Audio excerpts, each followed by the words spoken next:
Okay. For the end of the year. There we go. All right. Huh? I said hi. Okay. Did you not see me? Good evening. We welcome everybody to this meeting of the Sequoia Union High School District Board of Trustees.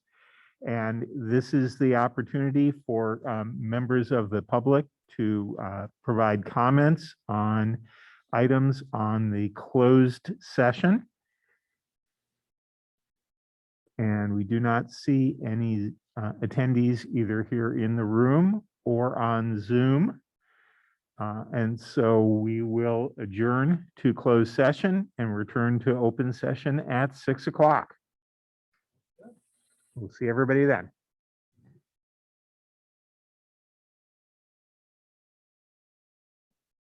All right, here we all are.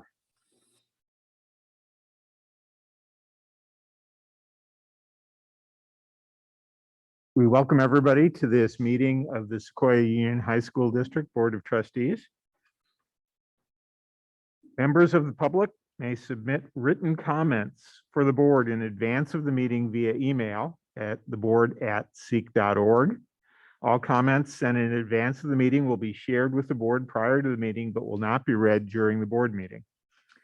Members of the public who wish to remotely provide comment during the meeting use the raise hand feature in Zoom. Speakers must raise their hand during agenda item 11.1 public comment portion of the meeting in order to comment on topics not included in the approved agenda. To comment on specific agenda items, speakers must use the raise hand feature immediately preceding the item on which they wish to comment. Once your hand is raised, please wait to be acknowledged by the board president, who, aided by the meeting facilitator, will call on speakers. When called upon, speakers will be unmuted. After the allotted time, speakers will be placed on mute. Members of the public who wish to provide comment in person at the meeting must do the following: provide proof of vaccination or a negative result of a COVID-19 test taken within the previous 3 days. Please arrive early to allow time for review of documentation. As an alternative, rapid antigen tests will be available for meeting attendees who do not provide verification of vaccination or documented test results. Please note, those who opt for on-site testing must wait approximately 20 minutes for the results before entering the meeting room. Wear a well-fitting mask that covers the nose and mouth without gaps while inside the district office building. Maintain physical distancing of 6 feet apart from non-household members while in the meeting. Those who do not meet the above requirements may participate remotely through Zoom.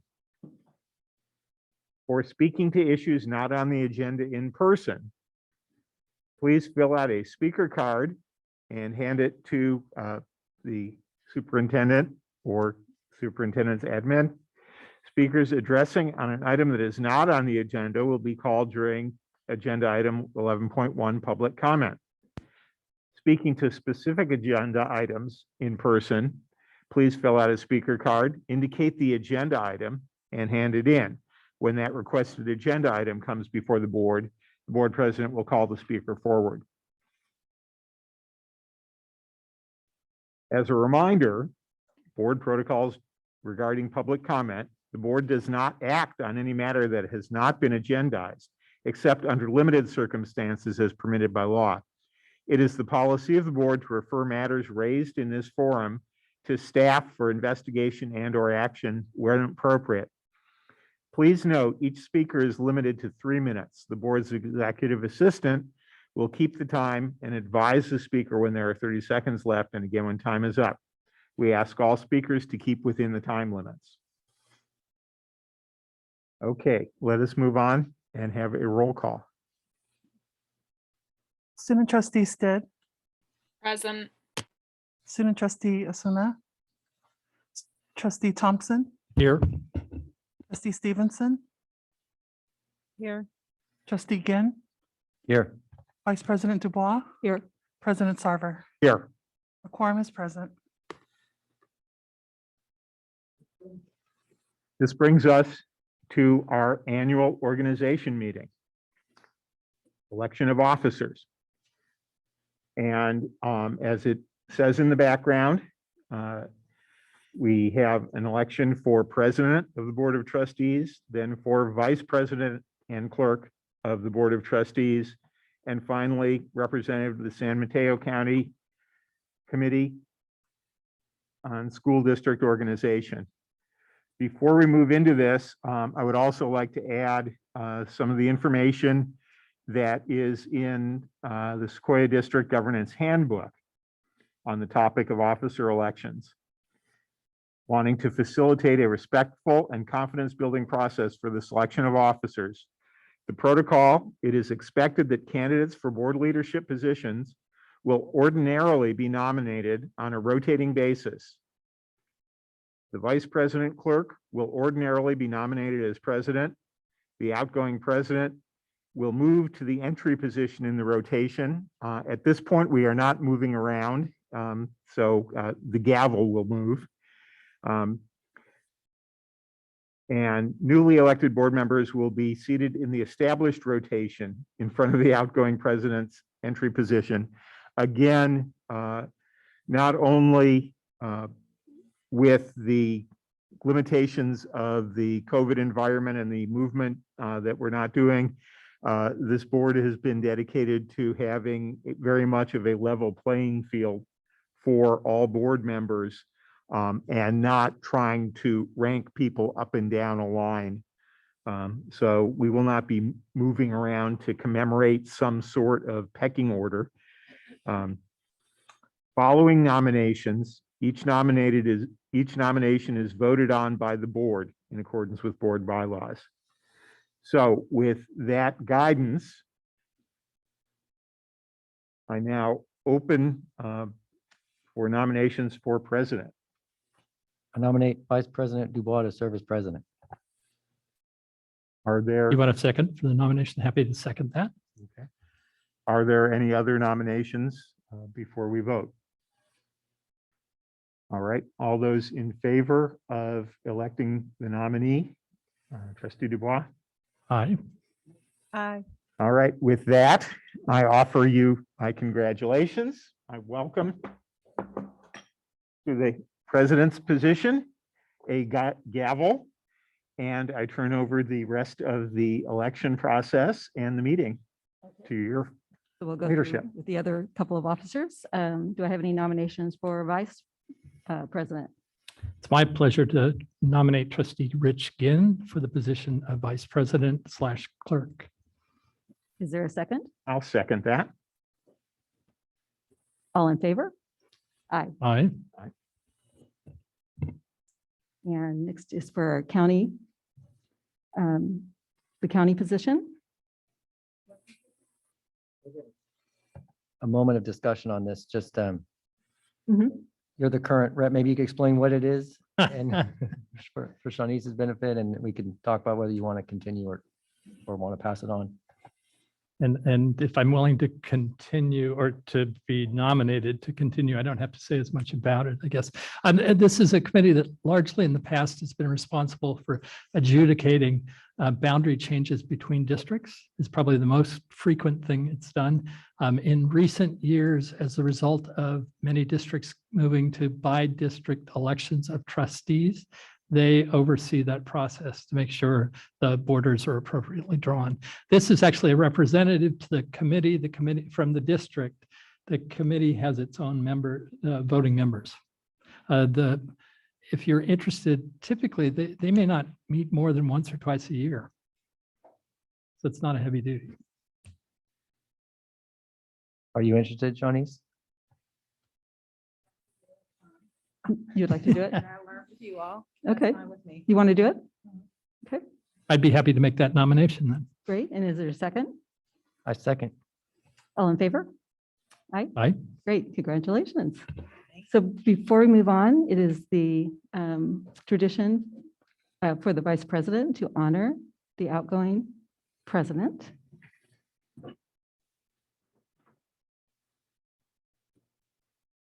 So we do have a gift. But I first want to say, Ellen, on behalf of all of your colleagues, you have been an extraordinary leader and asset to our board, and to our district. I was talking to somebody about characteristics of great leaders, and as she was going through the list, you have them all.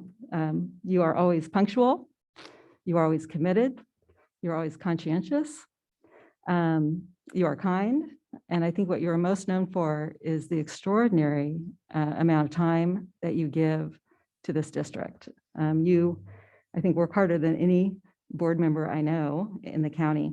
So on behalf of your colleagues, we have two gifts for you. The first gift is actually for Emily, so I want you to give it to her. And it's a gift certificate to Vivace Restaurant in Belmont. As you all probably know, he lives in Belmont.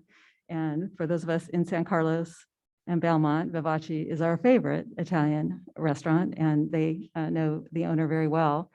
So we would like you to take Emily on a date. And the second gift from your colleagues is an engraved gavel. So I'll just tell you what's in this wrapped box. That's wrapped perfectly. And it is engraved, thanking you for your extraordinary leadership to this district. So thank you for all that you've done this year. It's not easy to be board president. Thank you so much. I'd like to say a couple of words on behalf of my wife, Emily, who does so much more than just share me with the board. She has been tremendous in her service at the 17th District PTA countywide level, having served herself two-year terms as president, two-year terms as treasurer, and is now the leadership chair for another 2-year term. And she is constantly my inspiration in service to education, and has often been the key secret to any respect I have ever earned anywhere. And it is a privilege and an honor to have that woman in my life, and I will gladly take her out on a date. Thank you so very much. I enjoy both of these very much. Thank you. And before we move on, I just wanted to do one other thing. Thank you for the rotation. When I first became a community volunteer, I was part of an organization that always did favors. So I'm really into favors. So I'm going to set the tone for this year with a bag of desserts. So then we'll move on. I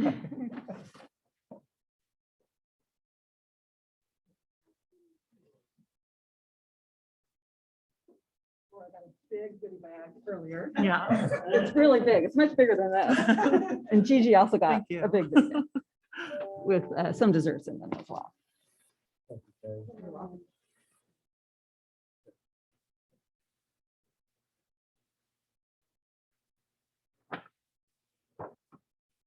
President Dubois, am I able to say anything about? Yes. Alan, I just want to take this time to tell you thank you for your leadership. I think one of the things that I know, we say thank you all the time, but like we don't really say what for. It's just, just general. And I want to be more specific with you from my point of view. You have led during a really difficult time.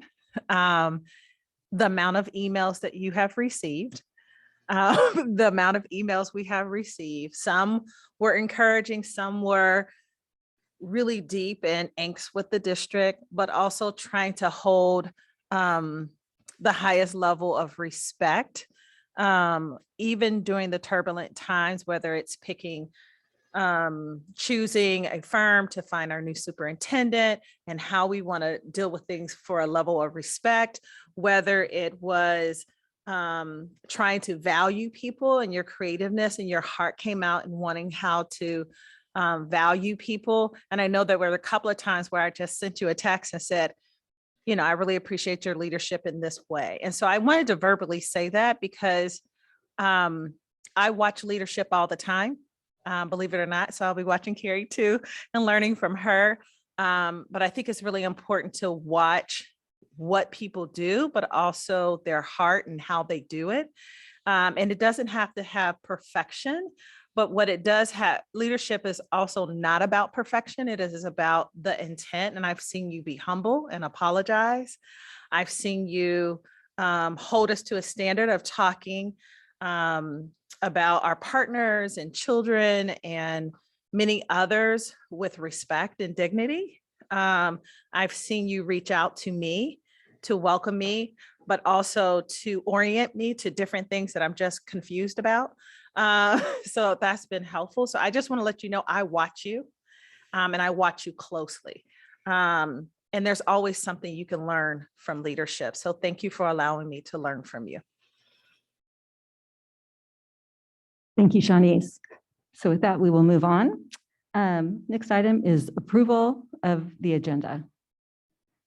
Are there any changes? I have one suggestion to make, and that would be to move up the mathematics agenda items in respect for our visitors from Stanford. Okay, I agree with that. Is the board okay with that change? So Just for clarity, where? that's, I think just flip it with the preceding item Okay. under Yeah. discussion so items. it's moving Everything else should move, 13.2 ahead of 13.1, correct? make 13. Yes. Okay. So, I move approval of the agenda as modified. okay, A second. thank you. All in favor? I Aye. Okay, the agenda is approved. I do have a report out from our closed session on 2 items by a vote of 5 board members in favor and 0 against. A settlement was reached on case 2021-2022-7. And the second item by a vote of 5 board members in favor and 0 against, the Board of Trustees approved the settlement agreement for case 2021-2022-8.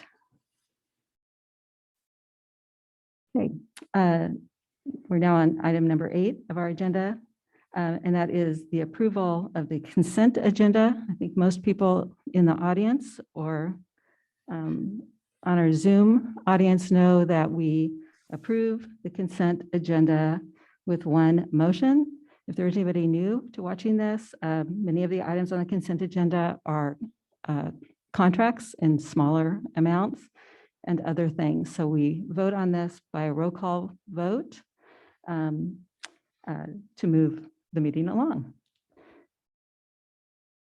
So Laura? Oh, sorry. Comments. Need a City motion? Comments on the consent.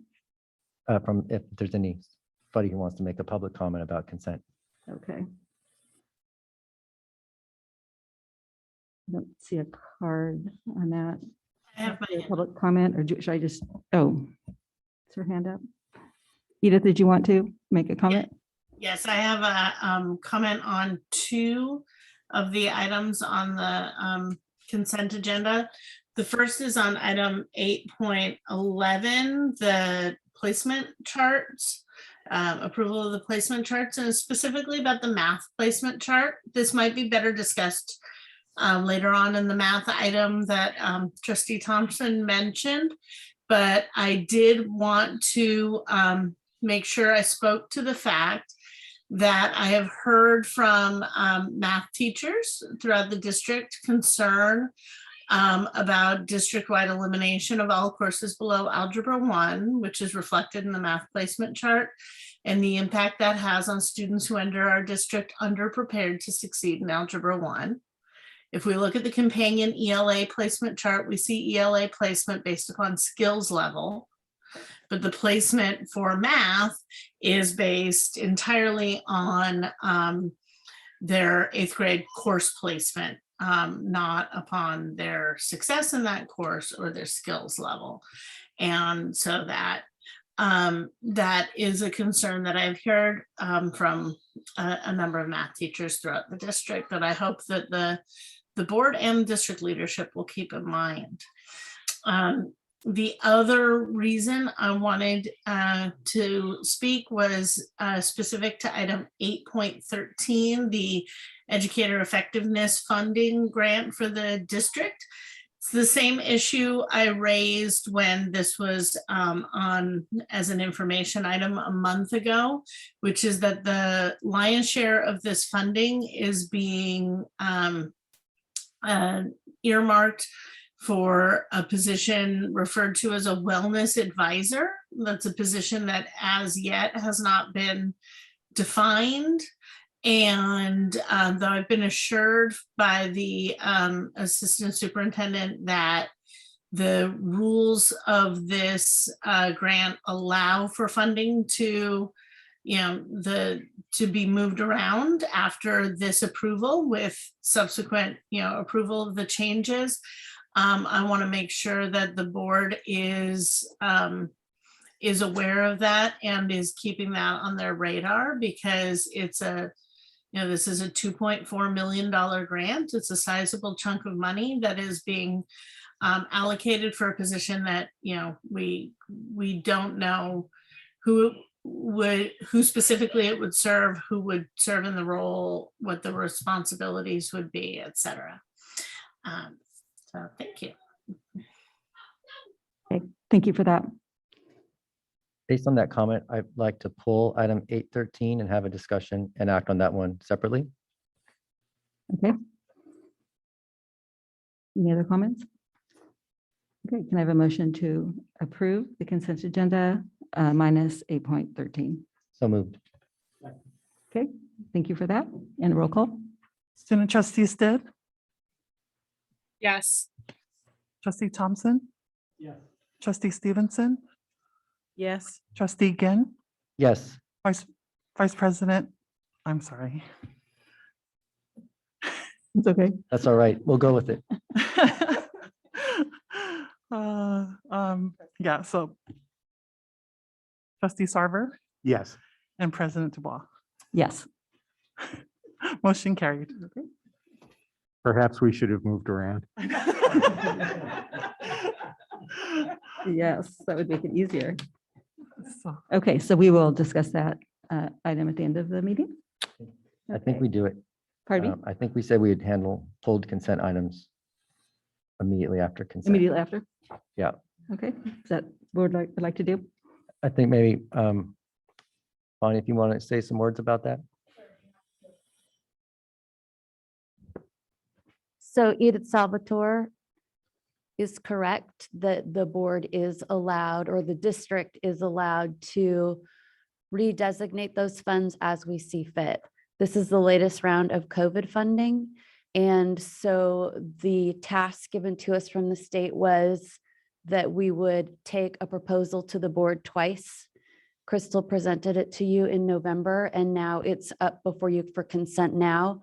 The turnaround time on this was incredibly short. We didn't know about the grant until the meeting before Crystal presented it to you, or in the space after that meeting and before the one at the beginning of November. And then it has to be approved by January 1st. So basically it has to be approved tonight. We actually don't have to take it back to the board to change the use of the funds according to the legislation. And what I was told when I triple checked this afternoon was the reason it's so flexible is because it is meant to honor the reality that things are still shifting and our needs may shift with it. The funds were put under the as yet to be fleshed out description of more mental health support, because we heard in our LCAP feedback, and then we've heard over and over again what a great area of need that is for us. But Edith is absolutely correct that it has yet to be fleshed out. May I ask a question? Yes. Okay, so would it be safe to say that, and I've written grants before, sometimes we make things very general, but specific enough that they know that we're using those funds in an appropriate way, but then there's a planning period for implementation. So what does that look like for us here? I know it's a quick turnaround. I thank you for all that. I know that is a rush. And if anybody's worked in administration, when someone says, give you something in 7 days, you kind of, it's like, doing things like moving heaven and earth, right, to get things done in administration. So I appreciate what you all have done administratively. But tell me what that looks like afterwards for implementation and planning and all that. So as I said a moment ago, it was suggested, we knew that we needed to get community input for this, and it was heavily suggested because the turnaround was so short that we look back at our community engagement that we received on the LCAP. And if you'll recall, a lot of that feedback and a lot of a reality since then has been that we've got a really increased need for more mental health support for students. We also just got a student services assistant soup, who's fantastic. And we're about to get who I'm sure will be an equally fantastic assistant soup of HR. This position will fall within those two realms. We haven't had people in those positions to do some of that work until now, and the turnaround was very short. So what I can tell you is that there will be a process. What that process is, I can't tell you right now. And that's fine. Okay. So when I'm thinking about the comment that was made, and I appreciate that. Yeah. To hold us accountable, but there still is some work after we approve to really clarify job descriptions and strategies and all those kinds of things. Yes, absolutely. And in that part, I'm just being clear. Mhm. There is community engagement from our stakeholders, such as teachers and parents and administrators. What does that look like for engagement? I really can't speak to that at this point. I don't want to tell you something that isn't accurate, and we need to talk about that as a team. It's just brand new. I mean, another example will be that we got COVID money about a year ago, and we had these ideas for how we were going to spend it. And then we had, hey, if you want to open school, these are all of the things that you have to do to your campuses. And all of those plans got quickly shifted. So and went into infrastructure. So I don't want to tell you something that I don't know for a fact tonight. Thank you so much. Sure. Thank you. Any other questions or comments? I'll move for approval of item 813. Thank you for that. Is there a second? Second. Okay. I don't think we do a roll call. No. Yeah. Okay. All in favor? Aye. Aye. Okay. So that motion is approved. Okay, next item is the best part of the agenda, as we all think. Special recognitions from our superintendent, Dr. Williams.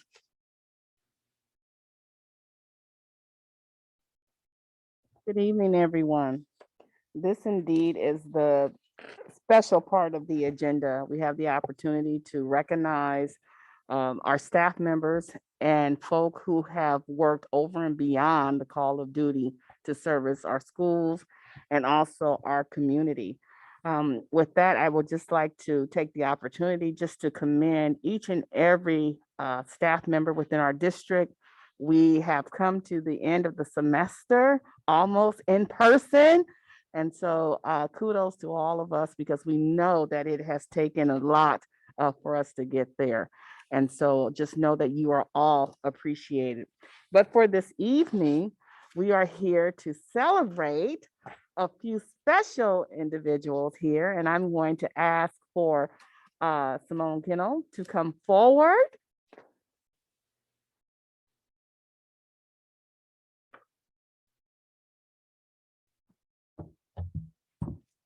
Well, good evening. So this is a great reminder. The reason we're all here is for our students.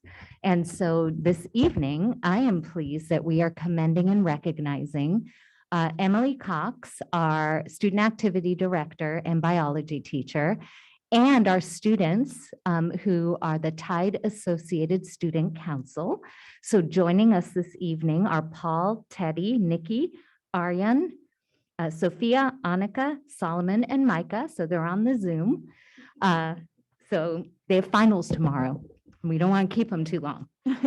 As you know, Tide is a new school. And you heard in the small school study session last week, many aspects were restarting or starting up. And so this year, they took flight with the leadership of our student activities director, Emily Cox. By the way, she is a Carlmont. She's one of our own, a Carlmont grad. She's also our amazing biology teacher and has dedicated many hours to making sure that Tide students have this important leadership opportunity. In just 4 months, they have organized competitions for class spirit, like a penny drive. They did a beautiful Halloween door decorating contest, water bottle flip contests, and dodgeball competitions. They visit all the classes in our advisory to keep students up to date about what's happening and how they can get involved. They have hosted a town hall to hear from students. They've planned Tide's first Halloween dance with a super cool haunted house and 2 Tide Take a Break Thursdays. We just had a very successful one last week. And they have initiated 16 clubs. So thanks to Emily and our students, we have an active associated student council, which has been instrumental in helping create community and sense of belonging for all students at Tide. They are setting the foundation for Tide Student Council for years to come. And Emily is amazing. She is dedicated to expanding the program to make sure all students feel heard and are represented. So basically, they have put the astronauts on the map. Can we give Emily and our students a hand? Emily, please come forward. We'd like to recognize you. And if you have anything to say, and we just thank you for representing excellence within our district and also highlighting and uplifting student voice and action. Hi. Hi, everybody. I just want to give a shout out to my students. Some of them are here. Obviously would not be able to do what I do every day without them. They make my job easy. So I always give them full credit for everything that we do, but I appreciate this moment to give them a shout out for all of their hard work. And of course, our fearless leader that takes us through it all. So thank you for recognizing me and our class and Tide Academy.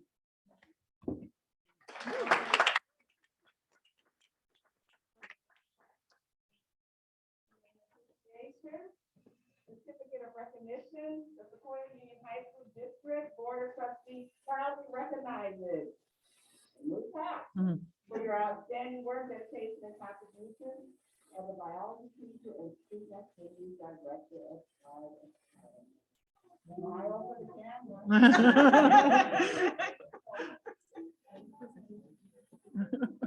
It's something to get used to.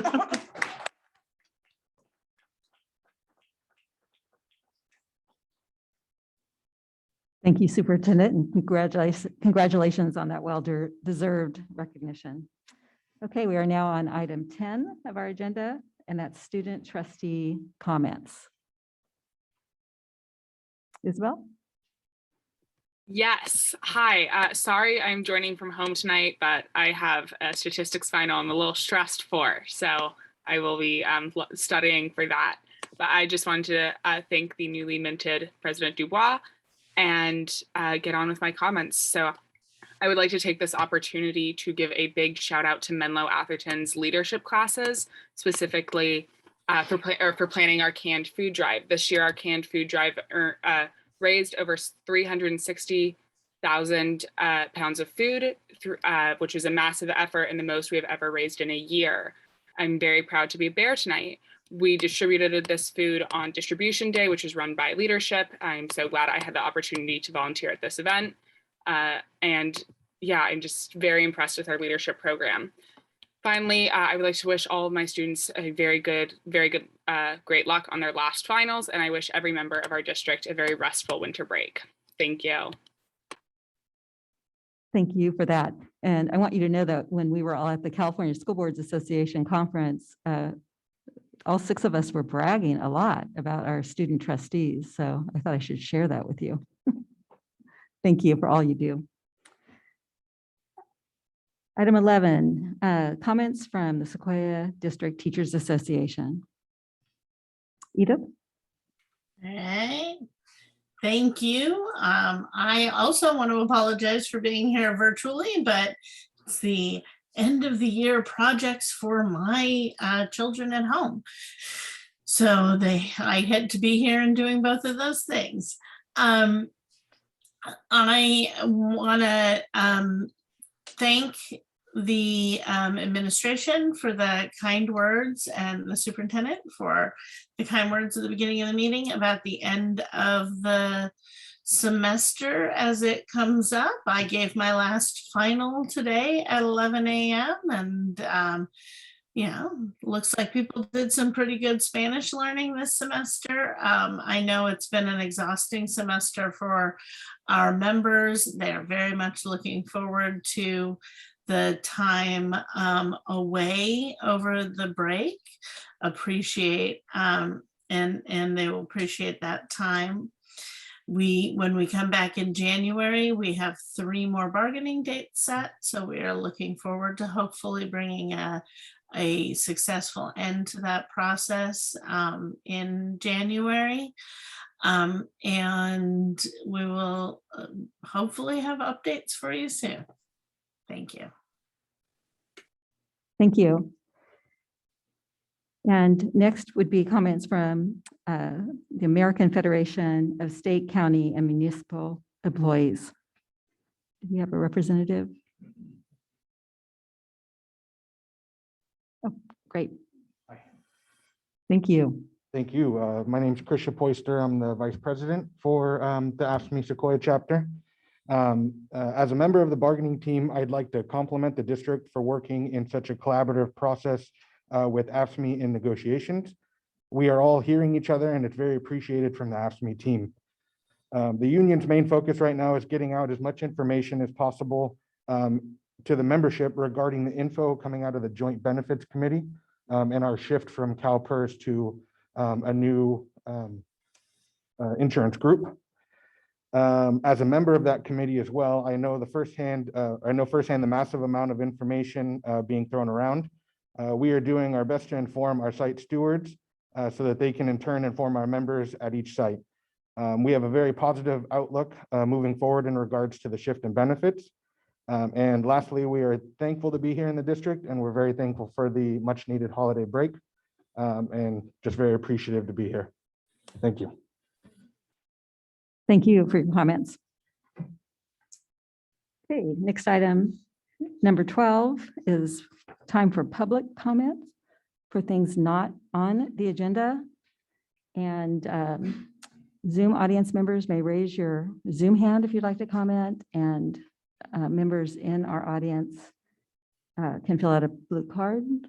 Laura, do you have any? We haven't received no cards. You've received no cards. Okay. 2.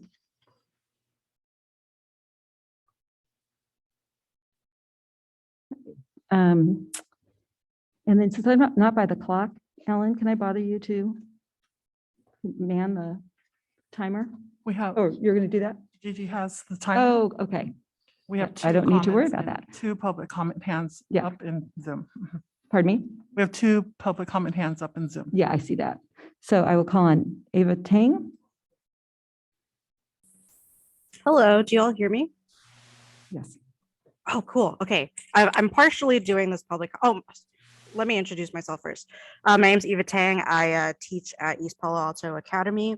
You've heard comments from me over the past months. I'm mostly making this public comment to make sure that this feature works. So kudos for having a working system. Congratulations to President Dubois and Vice President Ginn and Trustee Stevenson for their new positions. But yeah, this is a really great feature because I live the opposite direction from the district office. So I can come talk to y'all. And I hope that my students and families and their families can take advantage of this too. I will yield my time back to the president. Thank you. Thank you. Next speaker, Carol Ann Coleman.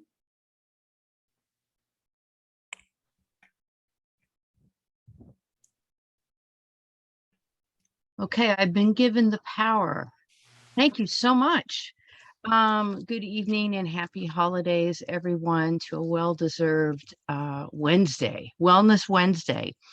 I wanted to share just a small story with you that happened right before Thanksgiving break about 3 beautiful students I encountered in the hallway. I'm just going to read you the email that I sent to my colleagues. I saw these students hanging outside of room, blah, blah, blah. This person, and this person said that they were running late. I asked them how they were feeling, and they said, I'm not feeling it. So I encouraged them to get to their class as soon as possible, but to lean into the discomfort of just being tired. I also reminded these 3 students of the power they have as speaking 2 languages and how they can bring worlds together. Then I started to lose them. I then asked them if they had eaten, and they all said no. So I offered them a granola bar in my room. I told them where they could find me at any time. I mentioned that if they ever needed a safe space or a granola bar, that I am another resource. I also mentioned the Teen Resource Center, their guidance counselors, and of course our vice principals. And that they can always ask their own teachers, I'm not feeling it. If they're afraid to take a test, that they can always ask if they can take it again if they fail. When I went back to my class, I saw all the people in the schedule who are amazing and supportive. And yeah, I'm proud to work for a district that really takes pride in putting the students first. So I reminded all these students that they are capable of wonderful things. I praised them for making it through their 9th grade year. I said this is an unprecedented year, and that not only is my door open, but every teacher that they have is also open, and it's okay to talk to them. Teachers are just human. But what stuck with me is the word, I'm not feeling it. So it's been kind of like a code word for students. They just look at me and they say, Ms. Coleman, I'm not feeling it. And I know that they either need a granola bar or a fist bump or just eye contact and unconditional love. So there was one last thing I wanted to say, and of course I forgot. So there it is. Thank you for that student-centered story. We appreciate it. Okay, now we move on to item 13, our information items. And we will start with item 13.2, the Math Initiative and Stanford Research Study. Thank you, President Dubois and members of the board. I'm very excited about tonight's presentation. I want to say, first of all, that it is by no means conclusive. It is an early snapshot of results for the Math Initiative, and we have miles to go before we sleep. I will also say that it's really promising data, and I find that very exciting, especially since it parallels with what we have been seeing nationally and internationally about what moves the bar for all students. So I do want to take one side note to say that Michelle Nafak, who has steered, raise your hand, Michelle, who has successfully steered the Sequoia Stanford collaborative for the last few years. And when I say that, I'm telling you that she has successfully lassoed superintendents, cabinet members, district employees from across districts and from across grade levels, and made us better partners and helped us to listen to each other and develop empathy and come up with some very exciting work that is moving forward. And it figures that her last day, and she's supposed to be working part-time right now, her last day was today, and she's sitting in our boardroom tonight. So thank you, Michelle, for everything. You've been tremendous. And now, without further ado, I want to invite Victoria Dye and the team up to the podium to share early findings for you on the Math Initiative. Right.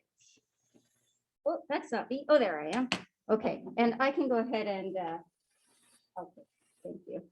Good evening. Hello, President Dubois, Vice President Ginn, trustees, Dr. Williams and cabinet. It is such a pleasure to speak with you tonight. I'm joined this evening by Dr. Tom D and soon to be Dr. Liz Huffaker. And they're going to present from Stanford. They're going to present preliminary findings for the research that they conducted using the pilot. Thank you. Using the pilot and control groups from our 2019 to 20 school year. And I'm also joined by CJ Carlson, tireless champion of students and teachers and instructional coach in math. And I'm very excited to speak with you this evening. Before we begin, I'm just going to reiterate what Bonnie said a few times. This isn't a conclusion, it's an update.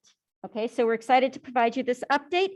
And I think that's going for both the presentation from district staff and from our partners or the independent research at Stanford, I should say. And finally, I want to acknowledge that our timing in this work has been impeccable since it coincides exactly with the global pandemic. So that is an ever-present caveat for everything, okay? So before we jump in, I want to remind everyone where we were as a district in terms of our math program before we embarked on this and why we embarked on this work. Our Sequoia Union High School District's math program was and continues to be excellent. This table shows 9th grade placements for our current seniors. They joined us in this district in the year of 2018-19, and we had freshman class placements that were all the way as high as calculus, AB and BC.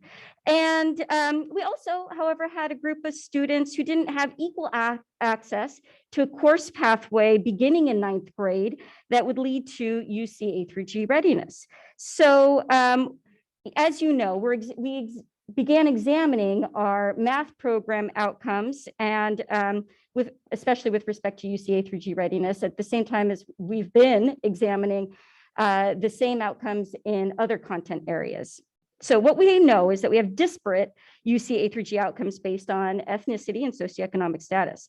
And the opportunity gap between our highest and lowest achieving groups is about 40% on average. And if we take a look and line up median home values and UC A-G completion rates for our partner districts, they line up almost exactly. So there's definitely a strong connection to socioeconomic status as well. Looking at our CAS rankings, or CAS scores over time, we had a number of students performing quite well, and we were on par with countywide performance and exceeding state performance, but we also had a group of students who weren't achieving as well. And this is really evident in our subgroup data. This, for example, reflects English learner performance over time and CAS scores, and about 3.5% of English learners were meeting or exceeding standards on CASP and math. So we began to wonder if we could do better by maintaining the excellence that was already a part of our math program and creating more equal access and outcomes. So we began the self-study process by visiting classrooms and administering an initial pretest to all students in algebra and below. And what we found is a math program, we had great strength in computational instruction. This was also mirrored in our pretest. What we also found is that we as a district hadn't yet fully supported the shifts in curriculum and instruction and assessment towards the Common Core definition of balanced rigor, which includes application and communication in addition to procedural fluency. So we developed a vision for what we wanted the math experience of all students in our district to be. We wanted to align with the Common Core definition of math rigor, balancing procedural fluency, application skill, and the ability to communicate reasoning. We wanted to walk into a classroom and be able to see evidence of student thinking and grappling with big math ideas. And this is usually evidence in discourse and, with our great CM strategies and math language routines. We wanted to shift towards teaching at the speed of learning. And that's, in other words, moving away from the idea of coverage and really focusing on student learning. Because, placement guides don't learn, students learn. And we wanted to, in order to do that, we had to really prioritize what was most essential learning for students, because it's not just impossible, but it's unhelpful to try to cover everything. So we really had to identify what was essential math learning. And finally, and really importantly, we wanted to remove the racial and socioeconomic predictability of freshman class placements and ultimately our outcomes. So we focused on algebra and below, leaving alone the geometry and above freshman class placements. And that allowed us to impact about 65% of the freshman class placements. So in order to realize our vision for all students, we couldn't just change course offerings. We had to act on all levers in the classroom and in course elsewhere, and keep our key initiative premises, this vision for what we want for students at the center. So as we work on professional development, instruction, we keep, et cetera, we keep what we want for students in mind at all times. So I'm going to touch briefly on how we set up our initial pilot in 2019-20. And actually, I'm not going to do that too much because I think Tom is going to do that in much greater detail. And again, everything was with the caveat that, we can't forget that we've been in a pandemic for a couple of years. But so slides 12 through 14 really repeat information that's been presented here before and will be repeated again by Dr. D and Liz Huffaker. So I'm going to briefly go through them in order to save time. So this slide reflects the setup. We originally had 3 course placements. We maintained that for a pilot group in 2019-20, and maintained that for a control group, and then had a pilot group of those 3 placements. And then we worked with 10 teachers in the district, providing intensive support for those instructional shifts that I mentioned earlier. Again, this is data that we've presented before in front of this board. We took the temperature in the fall of 10th grade, and this sort of reflects what students kind of retained from their freshman year, which again was interrupted mid-year by the pandemic. And we saw that students who'd been placed in the pilot group were performing as well or slightly better, and that impact was greater for students who were enrolled, for students who would have been enrolled in readiness compared to their peers. This is not something that we've presented before because it reflects this year's placements. So I'll spend just a moment to mention that where we see our 11th grade students this year, 3 years in after that initial pilot, is that overall more students are at or above grade level, slightly more students are in honors and advanced classes, and fewer students are not taking a math class, and fewer students have opted out of their math program in their junior year. And this is also the case with our algebra readiness students, and even more so. So students who would have been placed in algebra readiness on the right in the pilot group, but were instead placed in the Algebra 1 initiative class, 41% of them are at or above grade level compared to 1 student who was in the control group.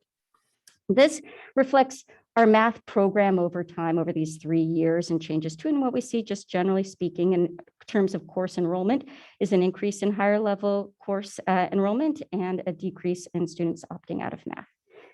Again, this is preliminary, not a conclusion. We will know much more after the spring when we have CASP results, and we'll continue to monitor our progress, continue to make sure that we are doing no harm, of course, and that we are in fact increasing the better outcomes for the students that we most need to.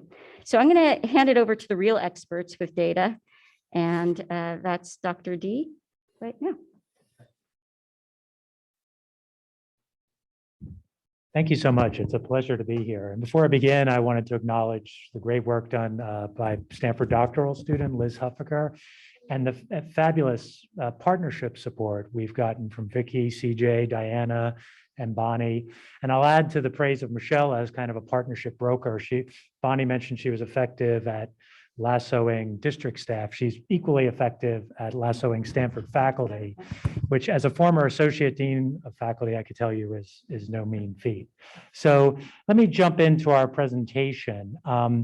So I think when we walked up to studying the impact of the Algebra 1 initiative, one of the first things we had to confront is there was very likely, theoretically, to not be one common effect among all students, because it was changing the experience of different groups of students in particular ways. And more specifically, we think it's appropriate to think of there being potentially 3 different types of effects, because the Algebra 1 pilot class took different tranches of students out of different baseline conditions and brought them in to the Algebra Initiative pedagogy and a different set of classroom peers. So for example, for the first group, this group of students who at baseline in middle school were meeting or exceeding standards, under business as usual, they would go into Algebra 1, but under the Algebra Initiative, they'd be in the initiative classrooms that had the distinctive pedagogy Vicki described, but also a different mix of peers,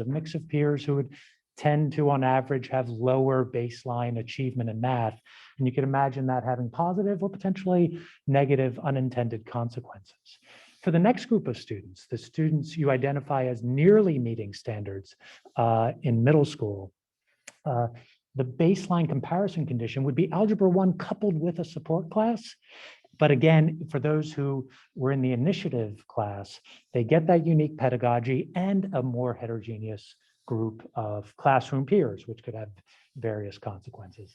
And then finally, for the students who were not meeting standards, again, in baseline, business as usual condition, they would be in the Algebra Readiness class, which at least one campus may have had a support class coupled with it, but generally didn't. But in the treatment condition, they're getting something wholly different. They're getting placed in Algebra 1, again, with this distinct pedagogy and all the teacher preparation and PLC kinds of supports behind it. And they're in a classroom with students who have higher levels of achievement. So it's a particularly interesting group and thinking about an equity forward way of realizing the intellectual potential of these students. And I should stress, in terms of identifying the impact, we're leveraging something really unique that your staff did. In the pilot year, within each of the 4 sites we're studying, where there was within site variation, some students taking the course, some not, students were just randomly chosen within these groups to be in the initiative class. And we were able to check using the baseline data that random assignment really seemed valid. Baseline conditions that are associated with outcomes were comparable across those groups. So this puts us in a position to have an unusual degree of confidence that we're identifying the true causal impact of being in the Algebra Initiative class. And I could say more about statistical details. We could geek out about that in the question and answer period if you'd like. It's one of my favorite things to do. But let me just give you a sense of the findings and a little bit of detail and conclude with some caveats. For the met or exceeded students, the students in that first group, we see some modest benefits from being assigned to the A1 initiative, but mostly small, positive, but statistically imprecise effects. But there's something critical here, is that we're not seeing evidence that there was any academic harm to these students from being in a very different kind of algebra class with a different set of students. Similarly, for the nearly met students, that second group of students who would otherwise have been in Algebra 1 with support, generally we find small, statistically insignificant effects, which is encouraging in terms of not being any unintended consequences. There is one exception, though, that we need to explore further. We do see a meaningful decrease in the likelihood they completed geometry by the end of 10th grade. Now, that could be perhaps due to the fact that, sure, they were in the initiative class, but they lost a support class relative to the comparison condition. To be honest, we're not sure yet, because one of the things that militates against that is the fact that we didn't see those negative effects in 9th grade for this group. And when we look in 10th grade, it's not just that they were less likely to complete geometry, they were doing more poorly in ELA courses and things of that sort. So this is something we're flagging as very much part of our preliminary results and something we need to explore further. Finally, what I frankly, as a policy researcher, think of as the most striking results have to do with the algebra readiness kids who were assigned to the initiative classes. We see a large and statistically significant increase in the likelihood that they're on a college-ready path. In particular, they're 9 percentage points more likely to have completed algebra when we look by the end of 10th grade. That's a bit statistically noisy, but what's really striking is they are substantially more likely to have completed a year of geometry by the end of 10th grade. And I'll show you a figure with this. And finally, we're seeing evidence too in that 10th grade year, which was the last academic year, 2020-21, the year after the pilot started, that the students, algebra readiness students assigned to the initiative classes had substantially lower rates of chronic absenteeism. Now, of course, it's a reduced form result because I can't say exactly what's mediating that. But one compelling hypothesis is even though these kids were in a harder class, they were more likely to show up persistently. That's consistent with the idea that not being in that class may have been stigmatizing to them in ways that had negative effects for their engagement. And we generally think of chronic absenteeism as a really fundamental measure of kind of core student engagement. Okay, so just to give you a little more detail, the key outcomes we looked at were, did you pass your grade 9 math courses? Did you pass algebra by the end of 10th grade, geometry by the end of 10th grade, some interim assessments and measures of chronic absenteeism. And again, for the met or exceeded students, we actually see some benefit in the spring of 2020. This is the top figure bar graph in green. I got green and red for the holiday season here.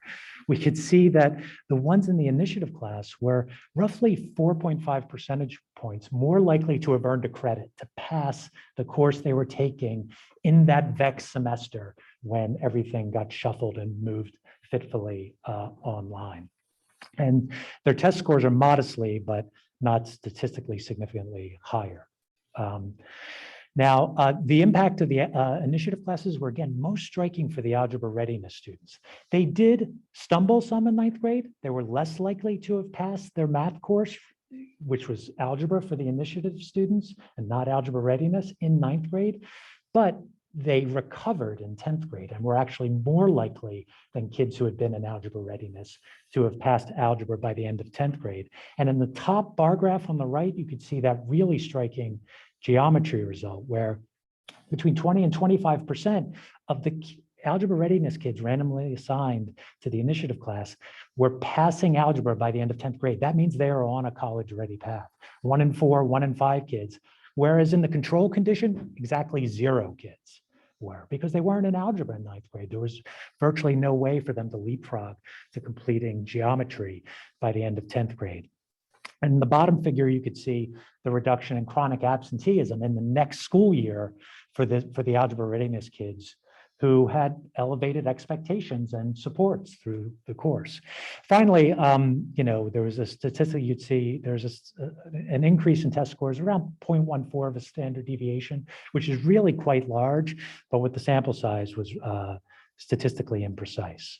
So where do we need to go from here? Well, one of the things we need to explore further, yes, we had this kind of random assignment that gives us some degree of certainty about causal effects, but we worry about other confounds. In particular, it's a small number of pilot classes, and it might be that the teachers who self-selected into teaching that were perhaps uniquely effective. And it's at least possible we might be picking up the effect of really motivated teachers in that context rather than the initiative per se.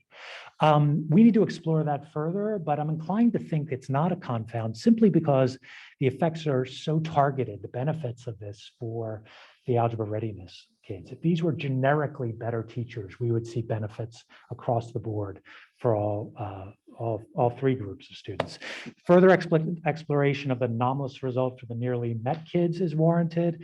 And of course, we want to keep following these pilot students and seeing the extent to which a substantial number of them who were in the initiative classroom continue on a college-ready trajectory.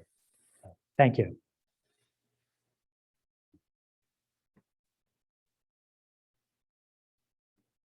Thank you. For those of you I have not met, my name is CJ Carlson. I'm our district's math instructional coach. I've been in my current role since 2017, and I've been involved in this project from the original self-study in the spring of 2019. Thank you for inviting us here tonight so that we may share about our program and progress today. As Vicki shared earlier, these are the levers of change that we have influence over at a systems level: professional development, assessment, placement, course pathways, and curriculum and instruction. I would like to share with you an update for each of these areas. Professional development, what's new this year? We are continuing to build leadership capacity within our district. We have 3 new district level coaches, Nancy Koo, Maggie Sharp, and Lisa Hennefarth, who are working with us this year to help teachers implement initiative principles and strategies into their classrooms. Lisa, Nancy, and Maggie have all been part of the project since its inception in the spring of 2019, and we are thrilled to have them as part of our team. This fall, they did an amazing job of leading and facilitating our fall math initiative cohorts. The goal was to help teachers bridge the gap from theory to action. As part of this cohort, teachers had the opportunity to receive training, participate in public lessons, and engage in a coaching cycle with one of our district coaches. We look forward to launching our spring math initiative cohorts in January. Curriculum and instruction. In this district, we are so fortunate to have such a dedicated group of educators. All math teachers have gone above and beyond to create meaningful, rigorous learning experiences for their students. As a core instructional practice of our initiative, we continue to work with teachers to identify and focus on essential mathematics. In particular, we have been working with our Algebra 2 teachers this semester to identify the essential learnings for their course. Next semester, we plan to engage our Algebra 1 and Geometry teachers in similar work after intensive supports for those groups in years 1 and 2. Assessment. Beginning in the fall of 2019, all district-wide assessments were redesigned to align with the Common Core definition of balanced rigor. This definition calls for an equal pursuit of concepts and procedures, application and problem solving, and communicating reasoning. By broadening the mathematical competencies by which we evaluate students, we're able to move away from a rank and sort analysis and move towards student profiles that value multiple mathematical competencies. We continue to offer grade level benchmarks in Algebra 1, Geometry, and Algebra 2, the Math ICA to all students each fall, and the 8th grade mirror to our incoming students. Course pathways. Course pathways continue to be an area of reflection and discussion. A key change in math pathways has been the removal of remedial math courses at the 9th grade level district-wide. All students in our district now begin their high school math journey in grade level math. In addition, it is also important to note, other than remedial 9th grade courses, no other math courses have been eliminated as part of this project. All district-wide grade level and accelerated courses remain intact. Furthermore, Sequoia High School is currently piloting a course designed out of Stanford University called Explorations in Data Science. This course is aligned with the recent shifts in the CSU requirements for the CMath requirement. Explorations in Data Science is a course that can be offered as a 3rd or 4th year math course option. Most sites in our district are currently exploring the possibility of joining the pilot and offering data science at their sites next year. Student placement. The most significant change to placement is at the 9th grade level, where we have moved to a transcript-based placement policy. All students are enrolled in the next math course in 9th grade, with families able to choose a different placement if they so desire. Sites continue to reflect and explore how math placements and course prerequisites impact their higher level course enrollments. Through this work, some sites have made some pathway changes at their schools. 2 examples are Sequoia High School's policy to not retain students in Algebra 1 and Woodside's decision to combine their geometry and geometry enriched courses into one level of geometry. It is in the pursuit of student-centered instruction, valuing multiple mathematical competencies, focusing on essential mathematics, providing equal access to all students, and giving teachers permission to teach at the speed of learning, that we hope to positively impact the learning outcomes of all students in our district. We are curious to learn more about the impacts of our shifts of instructional design and policy changes as more information becomes available. Again, thank you again for your time.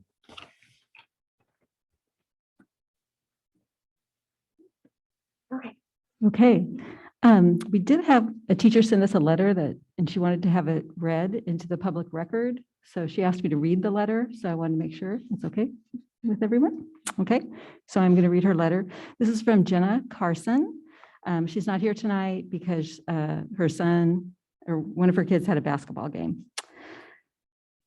So she writes, I think most of you know that I am a first certificated math teacher I am first a certificated math teacher. I have been at it for almost 30 years, teaching all skill and grade levels, 7 through 12.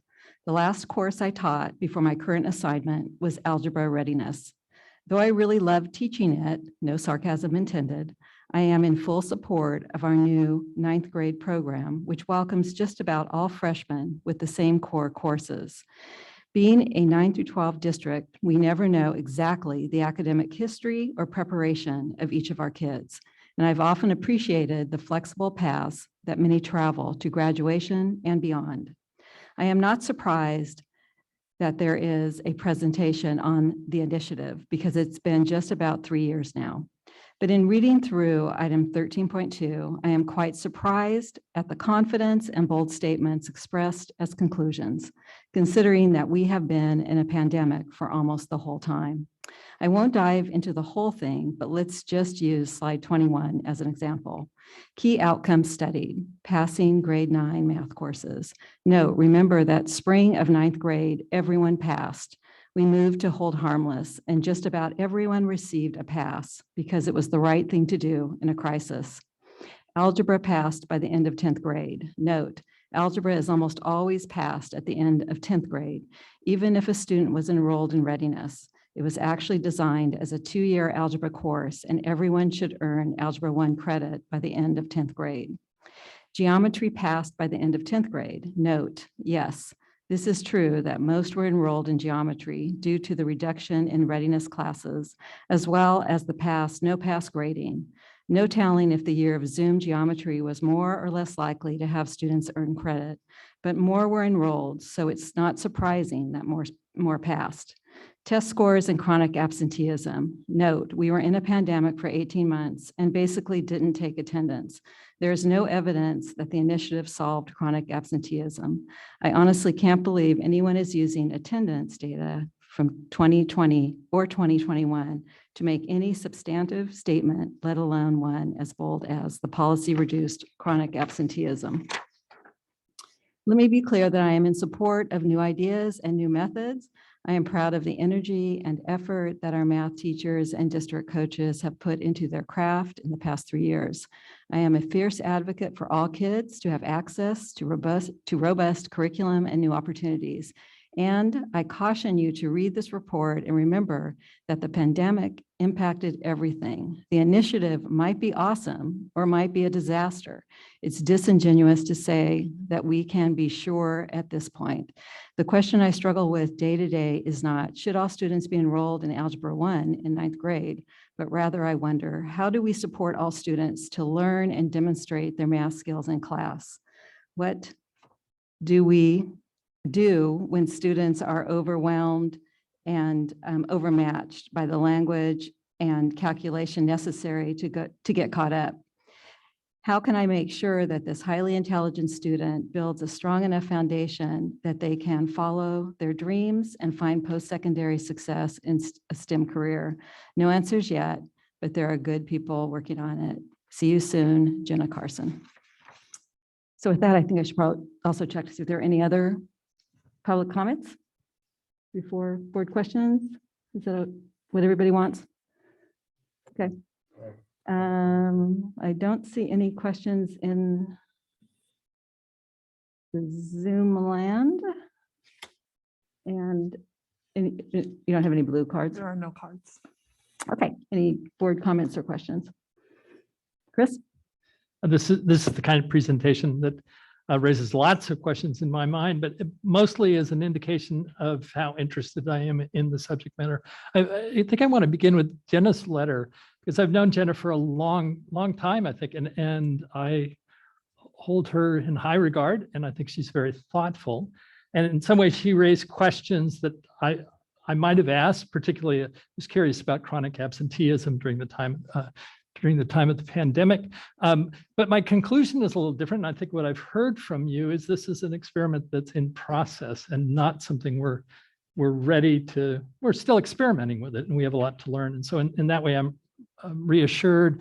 And I'm also assured that I think Jenna's kind of questions will be addressed as part of the process of this experiment. And tell me if you think otherwise. Or I'll go on to say, I think the most important thing I can say now as a board member is to recognize the work that's being done and to applaud the work that's being done, because I think it's really important. It's addressing a major issue of numeracy or the lack of numeracy in this area. It shows the willingness of the district to take on an experiment, take on additional work and some risk. It shows serious recognition of areas where we can do better, I think. And it's a great example of a collaboration, what seems like an effective collaboration between teachers, district health, and the research community around us. That said, I thought I should make one or two observations and ask a couple of questions and maybe pursue the rest later. There were two slides that Vicki and CJ had that were key premises. I think I kind of like to observe it. Chris, I'm sorry. Yeah. Could I Yeah, want to yeah. You address what wanted- you said about Jenna's questions Sure, being answered sure. later, because I'm worried that if I don't address it, it will become that's fact. And I've known Jenna longer than you, and I hold her in even higher regard. But some of the statements in that letter just weren't true. So attendance taking was not lower during the time that kids were at home than it was in the 3 school years surrounding that. More students who were part of Algebra Initiative did pass geometry by the end of their sophomore year than kids who were not part of the Algebra Initiative. And yes, absolutely, we were in a pandemic that infected academics hugely, but we're still comparing apples and apples. And the kids who during the pandemic were a part of the Algebra Initiative fared better than the kids who are not. And so I want to say again that this is early days and we have a lot to learn, but I don't want my silence to come across as agreement with some of the statements in that letter, because I just don't agree with them. Fair to clarify, but there's some things I think one might argue about. Professor Dees mentioned confounding factors, in particular in relationship to teachers. There may be confounding factors about the experience of the academic of the kids who were in those two different groups, the control versus the other. A question I'd love to ask, but not here, I think, is the selection process of getting into those two groups. Seems very important to the outcome of the experiments. Doesn't need to be answered here, but I can answer if you want, but I don't need to. no, let's do it separately, because I don't think it's important to the group necessarily. I think the questions that might be important to the group are anything on the alignment. Ultimately, we teach math in conjunction with the feeder districts. And part of our problem, I realize, is the different levels of participation coming in, or the different levels of achievement that the students have coming in, and the feeder districts affect that. They probably compound the problem. Are we in conversation with the feeder districts about the experiment and whether they might have any sort of impact on that? Yes, we are. I'm sorry? Oh, great.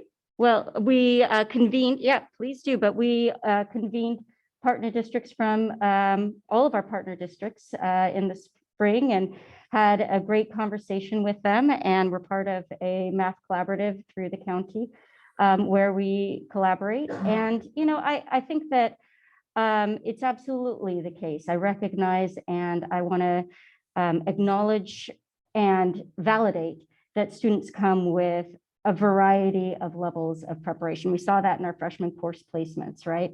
And many of them are the outcome of inequities that are, you know, people like to say a constellation, right, of inequities that compound and have impacts on our students and their access to robust, rigorous instruction. And I think that that is exactly what we aim to address. And rather than, you know, create a separate pathway, and rather than sort of create something that's different for a student who's had that impact of inequities over time, we hope to sort of approach this with a both and approach, right? We both want to have support that those students need, and we need to provide rigor for all students. You know, we both need to recognize where students are and meet them where they are, and we need not to construct barriers of our own creation for their access. So yeah, I wanted to say that. Yeah, Thanks so much for letting me jump in unexpectedly, but I just wanted to say that, for the past 4 years that I've been leading the Stanford Sequoia Collaborative, we've been working on K-12 consistency, and we've actually come to present to you all in the past about another project that we've been working on with Professor Solano Flores and Guadalupe Valdez, which is also on math course taking patterns, and that involves Redwood City School District, Ravenswood School District, and Sequoia Union. And it looks at, from 6th grade to 12th grade, the math course taking patterns within those systems to get at the questions you're asking, which is, how do we make sure that kids in 8th grade are prepared to be in algebra in 9th grade? And a lot of the findings from those districts led to some of the changes that you all have had the really exciting courage and bravery to make. And one of them was related to the placement practices of 8th graders into 9th grade math, and the fact that some of those practices were unintentionally biasing certain groups of students. And so kids were ending up in lower level math classes in 9th grade because of their scores, partly, not entirely, because you guys had multiple measures, but partly because of their scores on some of those tests, which you now no longer use. And I'm really excited to see those changes. So I think that being part of the collaborative is really been generative in thinking holistically about all the students coming into your system, and especially related to math. We've done a lot of work around it, and happy to follow up with anyone who has more questions. That's great. And I guess I'm encouraged that might be an ongoing process with the feeder districts, because it seems it has to be the case. The final thing I want to ask about are CASP scores. I have to tell you, it's because I don't understand what's going on there, and yet we use them as a measure. And the basic contradiction for me is, you look at the CASP scores, and it looks like only half of the district students, all of the district students, are meeting or exceeding the standards. Something around there, I think. While the incoming class, it's only 10% of them that are below grade level. And so our assessments, I see questions on Bonnie's face about that. That is a concern, because of course the CASP is taken in the junior year, right? Well, the timing is different. But are we measuring something that's realistic in 11th grade?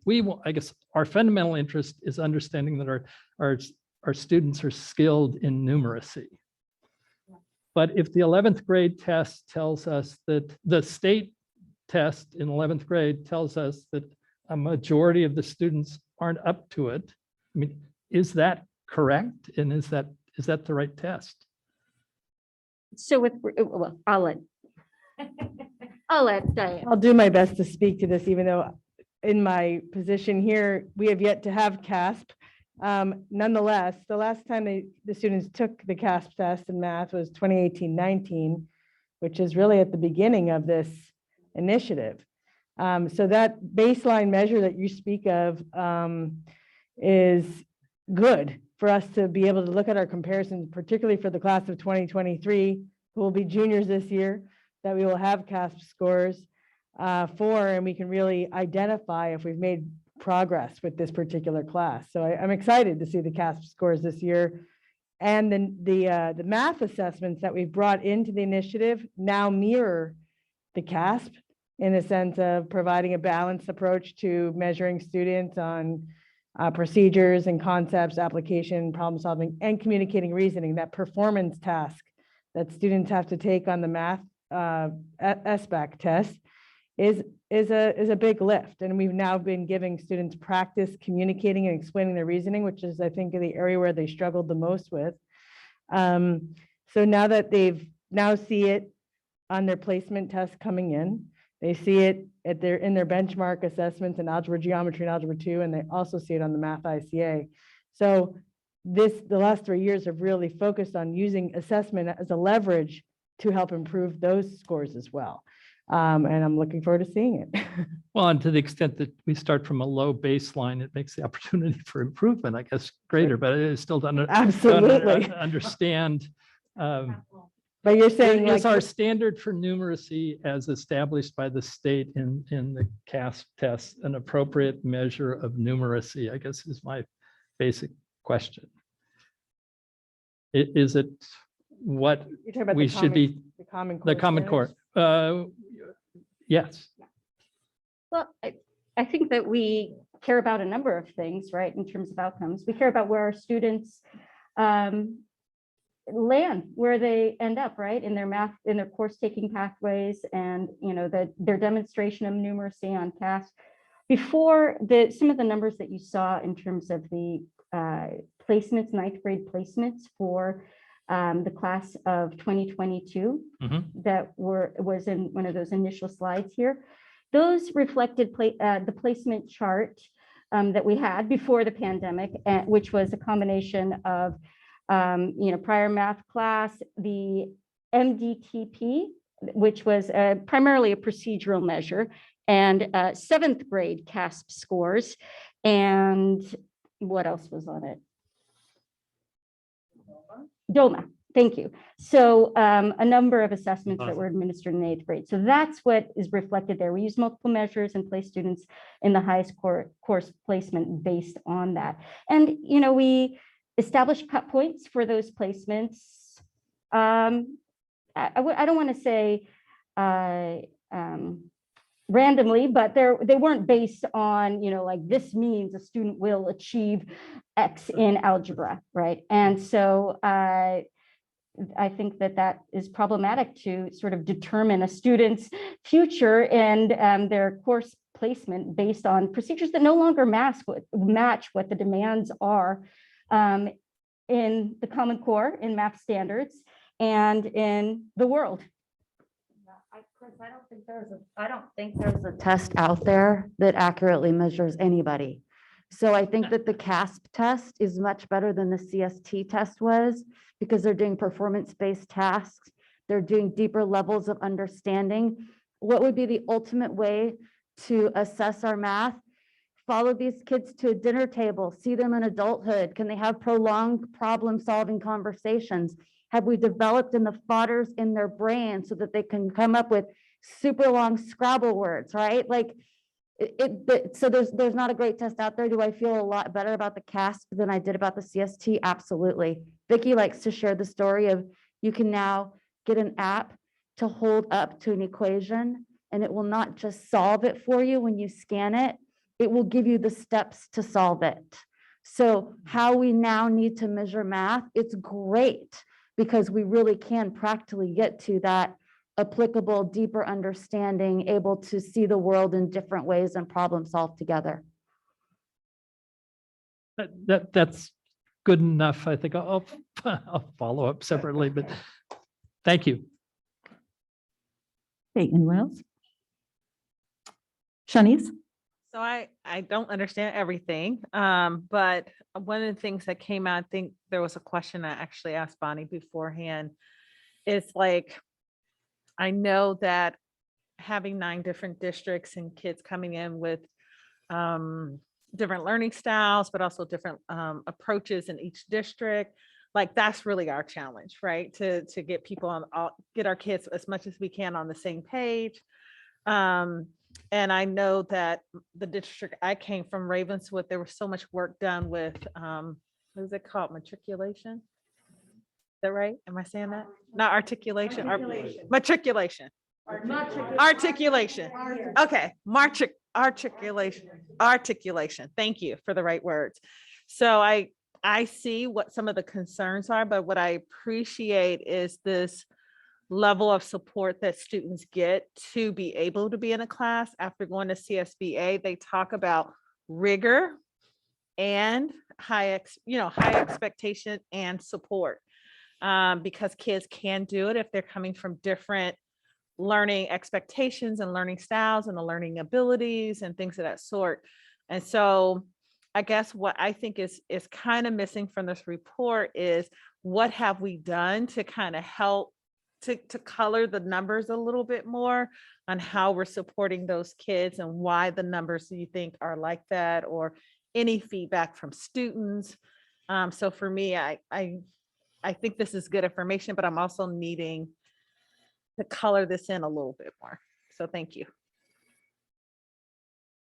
Would you like us to respond or just absorb? I'm sorry, you can observe. I'm sorry, I didn't have a question. No, I think it's wonderful, and I just want to appreciate your interest in including student voice, and we share that interest greatly, and we'll embark on efforts to that end. I think that in terms of how we support our students who come with different levels of preparation, both on all ends and everywhere in between, and really teach the students in the room, it's an ongoing effort. And I will admit that it's an ongoing effort to continue to support the shifts that we would like to see and enact and operationalize our vision for the math experience of students in all classes. It takes, support, coaching, professional development. It takes a lot of attention from leadership at the district and site level. And we'll definitely, we presented to you initial findings, a progress report of one group, and we need to keep it going. So I think that it's not like we showed with the puzzle pieces. It's not one element that will impact the experience of our students. It's all of them in concert with one another. Ellen? And I think that was a great segue to what I wanted to check in on. What I see here is, again, it's an update. It's a progress report. It is not an endpoint evaluation. It is a formative evaluation. And as a formative evaluation, the greatest interest is what it is pointing us toward in the way of next steps and longer term actions. We've seen a comparison that appears to be apples to apples with our control group, that very little identifiable harm is being done. There are a couple of confounding results that are being examined, but in general, there is modest to significant positive outcome in the directions we were hoping to go. And in some cases, surprisingly significant. In other cases, patiently modest, spurring us to try and go on. But what are the next steps that are indicated? How are we expanding and growing and looking forward to the next steps? Thank you so much for that question. We are in this point in the trajectory of our project, we're working with teachers in Algebra 1, Geometry, and Algebra 2. We are shifting towards an emphasis on building our own leadership capacity so that we have expert teachers who support other teachers through the kind of PD and coaching support. The structure that was launched this year that CJ referenced was a cohort structure in which teachers receive intensive support, both in PD and in-class coaching through, like coaching cycles or inquiry cycles. They attend model lessons or public lessons to see what those premises look like when they're enacted in the classroom, and just continue to move that direction of supporting all of our teachers. Again, the CJ also mentioned some of the work in the area of curriculum and instruction. In our first year, the participating teachers met very regularly and together processed what the key core math ideas were. And in our second year, we supported geometry teachers to do some of that. But again, it was at a distance. And then this year, we're supporting Algebra 2 teachers. Well, we need to go back and continue to support Algebra 1 and geometry teachers really robustly to go through that process and be able to do that. And we need, all the partnership of leadership to be able to do that, and to signify that this is what we as a district care about, the equitable outcomes of students and of equal opportunities. Anything? Oh, yes, please. I want to add about our conversations and articulation with our feeder districts, and I think that is an ongoing conversation. In particular, they were really thrilled to hear about the work of the math initiative in our district, and just knowing what the high school district is doing around math really opened their eyes up to consider what is their math curriculum to prepare their kids for our math initiative. So I think we use this MIRA, this mathematics initiative readiness assessment as a way to really communicate to the schools what our initiative is all about. And so by giving them the results according to student profiles in that way, by using the results as leverage for supporting students in our schools and knowing that those kids will be supported. It's just, I want us to acknowledge the comments about the feeder districts and how important it is to continue our communication with them. And I imagine, some of their students are coming more ready because of the kinds of assessments that they get in their middle school and the emphasis on a balanced approach. So I think that is an ongoing work. And I feel like there was something else that came to mind, but. And there are a couple of cases in point of this partnership that was deepened after we called together, convened this meeting, including that my colleague in Ravenswood, who has sort of the same position, called me after and wanted to know more, and then was able to take a team to an SVMI training over the summer, which is essentially aligned with the premises of our initiative. Secondly, CJ has been able to work with the Redwood City School District and provide PD aligned with these initiatives.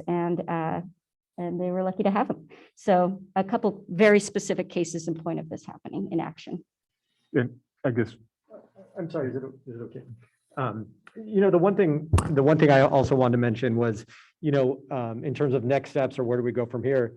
I know we kind of launched this presentation with this giant caveat of the pandemic. And I think if you were to ask any teacher, in that first year in the spring of 2020, what was their hardest year of their career, they would say this year. And then last year in distance learning, if you were to ask the same teacher, what was the hardest year, they would say this year again. And the sense that I'm getting from teachers again this year, if you were to repeat the question, they would say, no, this is the hardest year. And so while we launched this project, well-intended, we had kind of wind at our back. I think it's really important to acknowledge the lift that teachers have gone through. I think, when we did the first year in Algebra 1, teachers were in person. It was hands-on. When we went through the pandemic, specifically our geometry teachers, they had to make this shift in instructional design. They had to make shifts in curriculum. And all of that was embedded or compounded by also having to adapt to distance learning. And now when we're coming back in person, we've again changed our bell schedule. We've again changed the instructional methodologies. And so I just really want to acknowledge them. We sit here and present the information, but this is truly the work and the effort of the teachers. And so moving forward, I think it's really about trying to cultivate an environment where they feel supported and cultivate a place that they feel success.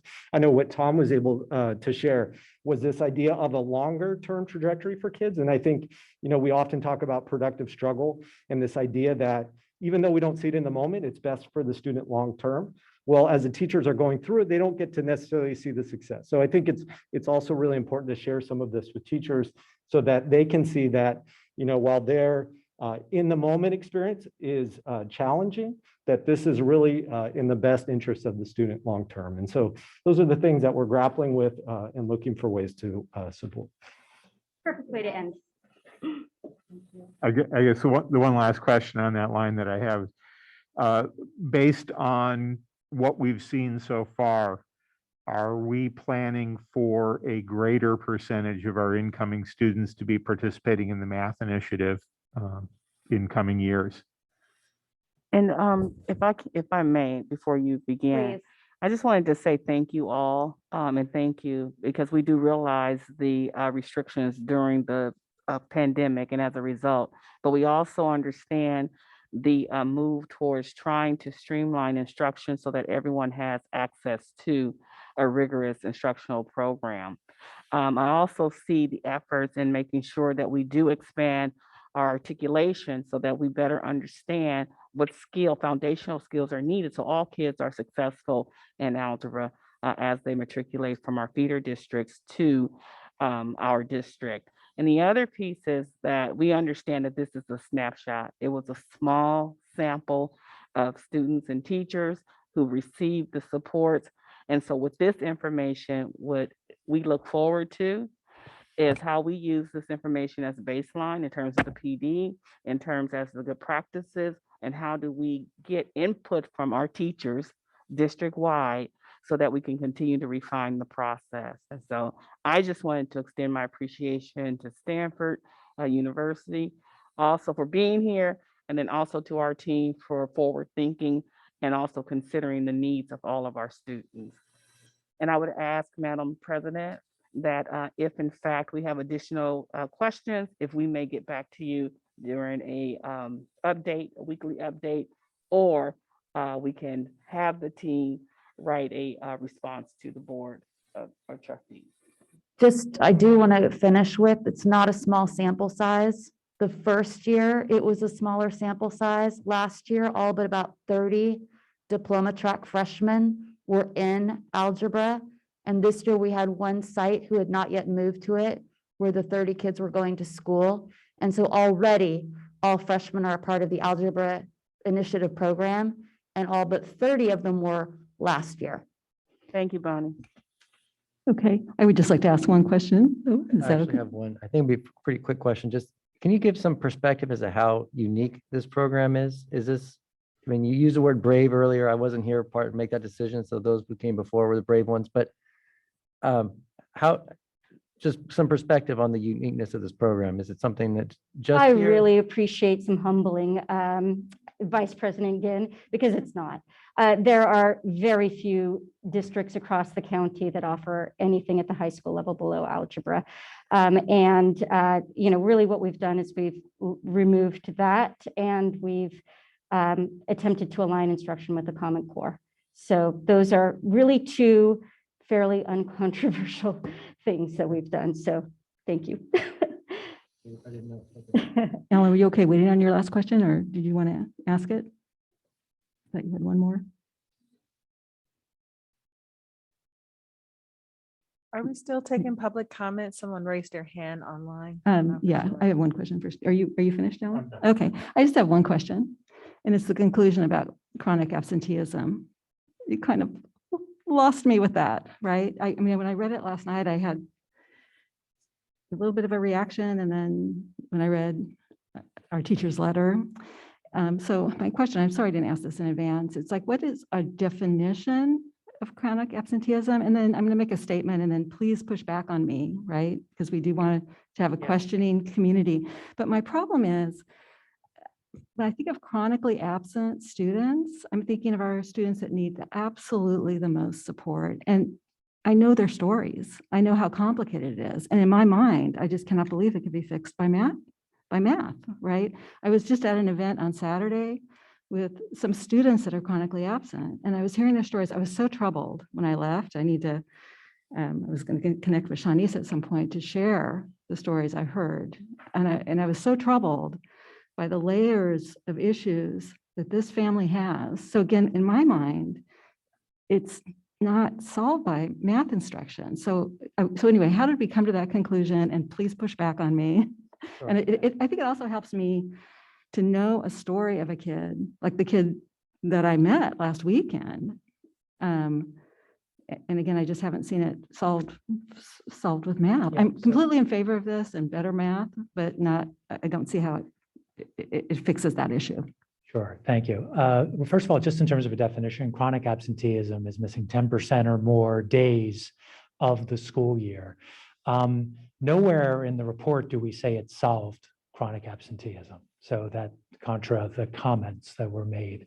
But yes, because it put in quotes, solved chronic absenteeism, Okay. But I don't believe we ever said that. Okay, got it. But rather that it reduced it by several percentage points. The reason we lighted upon that measure for the preliminary report is it's such a widely used indicator for kids who are really lost substantive behavioral engagement with school. But I think in the fuller report, we can look at there are other ways to use the attendance data. In fact, we may have looked at them and I've just forgotten what they showed, but this is, just a widely used indicator for the extent to which students are substantively engaged. And we also looked at the underlying attendance data.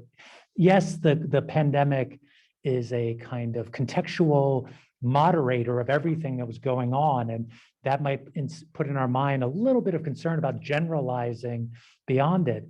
But even within that context, we had, as Bonnie aptly put it, that apple to apple comparison because of the gold standard of being able to use random assignment that very clearly seemed to be valid. And if I were to conjecture about the generalizability, I would say the fact that these effects exist during the trauma-infused period of the pandemic is a really compelling indicator of the effects they're going to have in the happier days we hope are to come.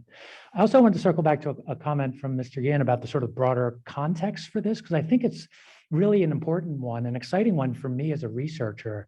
Part of the reason I'm so interested in this project is not just the important work it's doing in this district, but we're having really contentious national conversations right now about how we structure math pathways. And California is very much in the center of that, but it's a national conversation. And a lot of what districts that are trying to address the equity challenge are doing is creating common math pathways. But to my eyes, the initiative is doing something more. It's not just creating common math pathways, but it's trying to change the pedagogy, trying to support teachers to teach more heterogeneous classrooms with innovative types of techniques, ways of managing classroom discussion, et cetera, that you heard described. And that's the reason I think what's going on in this district right now will eventually contribute substantively to the national conversations that are going on around these issues. Thank you so much for that. Thank you. Very helpful. Okay, we do have a couple of questions. Should I go ahead and take public comment? I think we missed the public comment. Pardon me? Wasn't the period for public comment was when you read the letter? I can't hear you. I think the period for public comment was when you read the letter. Oh, okay. So, okay. So we are not going to entertain any more public comment, but please, you can certainly send a letter to the board if you have anything further to say. Okay. I think that's it for this item. Thank you so much. All right, we will move on to item 13.2. Sorry, 13.1, the update on mental health.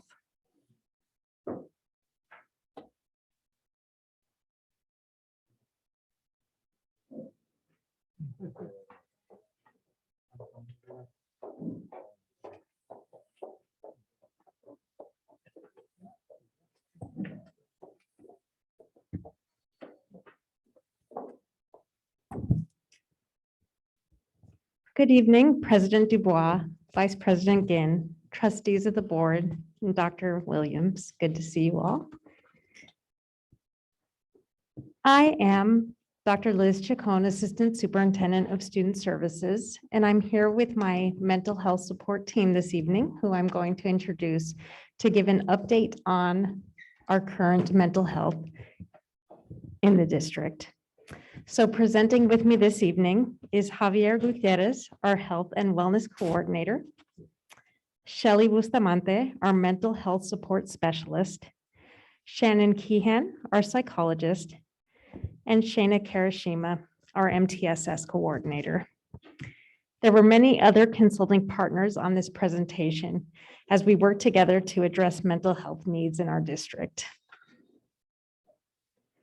This presentation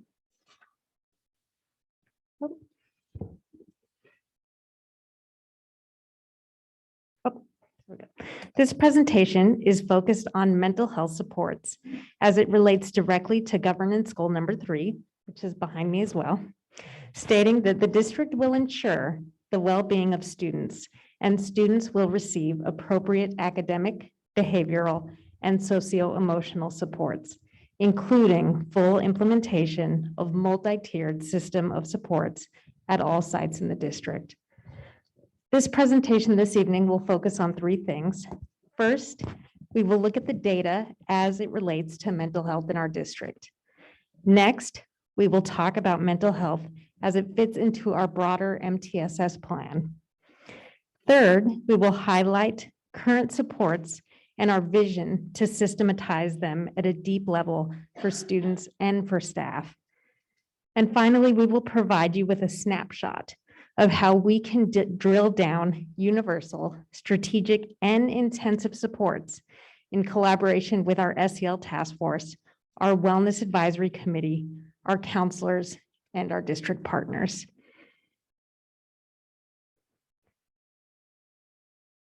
Last week, U.S. Surgeon General Murthy issued a public health advisory on mental health issues among youth.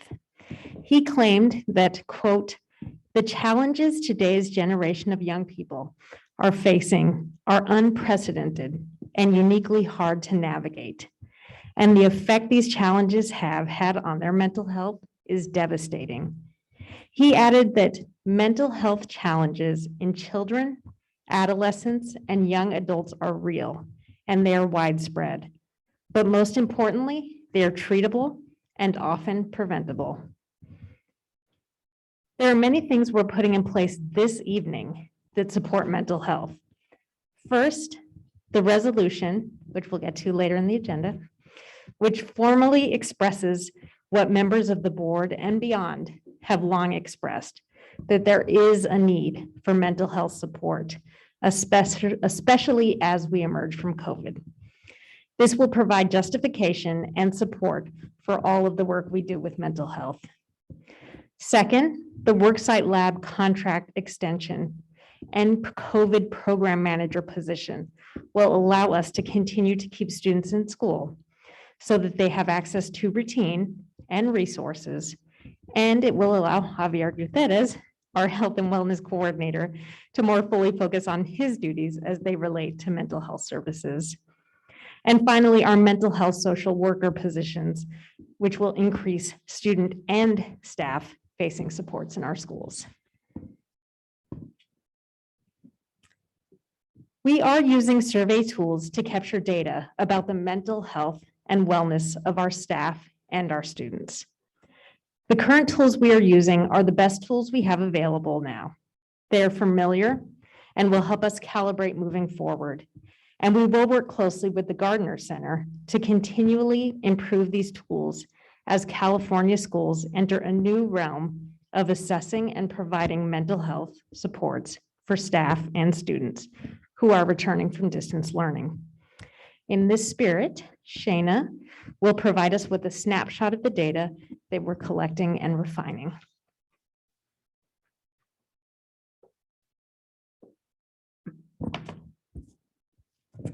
So this first data picture shows the results of our fall 2021 social emotional learning survey with students and staff. Oh, sorry, you can't all see me. I'm a little short. It's important to look at this data with caution when making any conclusive determinations. We'll be diving deeper into this data with our partnership with Gardner Center to create a more robust look into the student mental health needs in our district with multiple data sources. Additionally, we should be mindful of factors such as lower response rate. We're at 32% participation with staff and students, and interpretation bias of questions and similar factors. It's a tool that provides us a snapshot of what students are experiencing and how they feel about these areas. It provides us a place from which we can look more deeply to understand how to best support our students' mental health need and their social emotional areas of need. So here's some things that we can learn from this data based on the responses. The results are out of a 5-point nationally norm referenced scale. So you can see our results of that. The 5 well-being domains that were measured are emotional regulation, so how well students regulate their emotions; learning strategies, how well students deliberately use those strategies to manage their own learning processes; self-efficacy, how much students believe that they can succeed in achieving academically and those outcomes, positive outcomes; and social awareness, how well students consider the perspectives of others and empathize with them. And then finally, supportive relationships, those positive relationships with others. We collected data from about 1/3 of our staff and our students from November 15th this semester through December 3rd. And so that's about 3 weeks or so. And it's just a current snapshot that we can use to compare data with previous about 2+ years of climate, culture, engagement data, as well as staff anecdotal information and feedback. So now that we are also systematically gathering this well-being information, we have a lot that we can continue to explore. We can dig deeper and unpack this information as it relates to the health and wellness of our students and our staff. So here is an example domain that was surveyed, emotional regulation, just to give us a clear picture of questions that were asked in the data sampling. As you can see, some are an overall inquiry into the self-regulation skills being present or not present. Others are related to perceptions of being able to effectively use those regulation skills. And so while we analyze this information, we'll be approaching this with a very rigorous lens as we connect this with additional data sources regarding mental health and well-being. At this time, we want to definitely be responsible with the share out of the data because this is just an at-a-glance look, and we definitely don't want to make jump to conclusions on some of that information. We're at an early stage of understanding the information and how this data interconnects with a full picture of student whole child well-being. Here is, in addition to qualitative social emotional learning survey data, we also have quantifiable data on collected for our students on mental health and wellness. This is our mental health referral and intervention system, our wellness tab. This data captures the number of students that were referred for mental health support services, mental health counseling this semester, and the data sampling was from December 1st.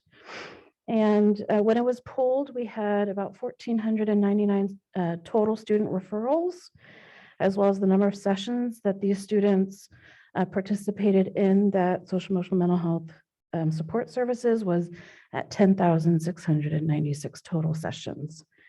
And you can see here with the chart, we can see some of the highest endorsed reasons for referral for mental health. Highest endorsed reasons, sadness, which may or may not be a symptom of episodic depression. Excessive worries, which may or may not be a symptom of generalized anxiety disorder. Academics, stress, family or home, and other, which includes concerns with eating disorders, threat assessments, and further. So there's a number of students you can see that are being supported here, but then there's also a number of students that are being supported with mental health supports and working on social emotional learning and well-being in the school site centers that are not quite captured in this tool. So next steps would be for us to look at the data here, as well as the other sources in combination with multiple sources to give us a full picture of whole child well-being and understanding how to best support their mental health. Next, I'm going to pass it over to Shelley Bustamante, who is our wonderful mental health support specialist at Carlmont High School. She's going to give us a little bit more about what we would see in terms of support for students that have mental health concerns that are present and are referred for support. Thank you, Shana.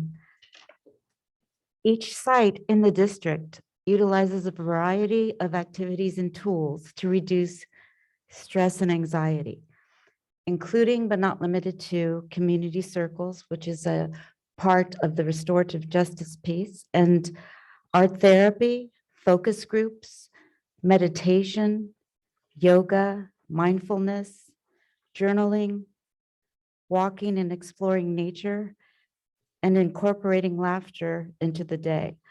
All of these are aspects of the CRIM community resilience model, getting the student back to the resilience zone and doing so with various techniques that can help with that.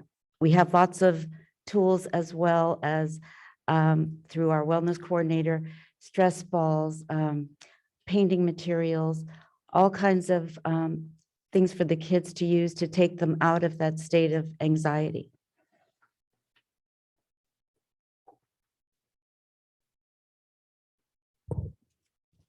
Our multi-tiered system of support provides the big picture for how we give universal, targeted, and intensive supports throughout our district.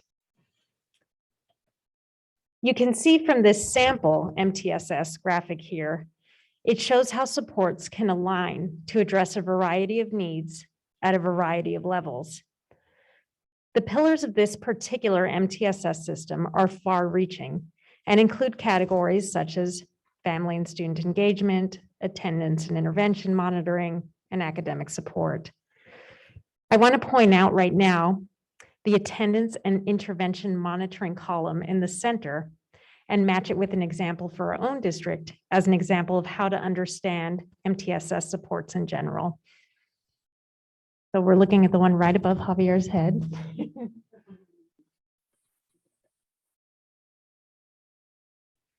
So as I mentioned previously, we're renewing our contract with Worksite Lab this evening. In essence, Worksite Labs would be considered a universal Tier 1 support in attendance and intervention monitoring. Every site and every student has access to their testing and communication. All students across all of our sites are screened as appropriate if they're a COVID contact, if they're showing symptoms, if they're in an environment that requires additional testing. So as a result of the efforts from our nurses, health aides, attendance clerks, site administration, and Worksite Labs, the Tier 1 support allows us to keep more students in school where they can access their academics, necessary mental health check-ins, and they can make connections with all adults on campus. So that's just one example. If you were thinking of MTSS, that we know coming out of a pandemic, we need to make sure Tier 1 is available at all sites and across all domains. That's how we work with schools to do that. So now to look at our specific district MTSS. So this central graphic shows Sequoia Union High School District's representation of our district's core pillars and domains within our MTSS framework. This includes domains of academic, college and career, behavior, and social emotional learning, which encompasses mental health supports and services. These pillars work together so that our system is able to effectively deliver all supports and intervention of varying levels to students with equitable access. So strong leadership, strong and engaged leadership, equitable access to our tiers of intervention, integration of interventions that connect to each other in a continuum, partnerships of support with our families, and the policies and practices to support the system. With this presentation, our focus is in the mental health support system, and coming out of the pandemic, we need to make sure that Tier 1 mental health supports, social emotional learning, is accessible at all sites. Student needs have increased in the areas of stress management, increased fears, worries, sadness, and our referrals indicate students are looking for skills and tools to better cope with these stressors. As can be seen in our phased timeline of MTSS from our August MTSS update, we are working with staff to identify barriers for accessing mental health supports. With that understanding, we can open up and streamline the system for increased mental health care services. As we're able to develop Tier 1 SEL intervention, there is seen a reduction and shift in students needing higher care. And as they're getting this within their first instruction methodologies and the community environment in the classroom and in the school structures, this will improve our ability to have increased access to mental health care and social emotional learning for not just some, but for all of our students. So as we see this shift, we will see improvements in staff wellness as well, in that they will see a system that is no longer overloaded with care needs. Now I'm going to shift over to Shannon Keehan, who is our amazingly talented MTSS school psychologist, who's providing direct mental health services herself, social emotional learning Tier 1 support in collaboration with teachers, and also helping with our social emotional learning MTSS systems work. Thank you. So in light of the increased overall mental health needs that Sheena just described, myself and my team have been specifically working to create greater equity and access to the Tier 1 social emotional supports in classrooms through collaboration with the teachers, aimed at integrating and normalizing the language of self-care and wellness, with a shifting focus on trauma-informed practices, the goal being to expand equity and accessibility to social emotional learning for those students that might not currently be accessing the available mental health supports. So while promoting wellness and self-care as a primary priority site-wide, we are also looking to broaden the scope and breadth of mental health referral mechanisms and the models of support that we can offer to meet a wider range of student needs.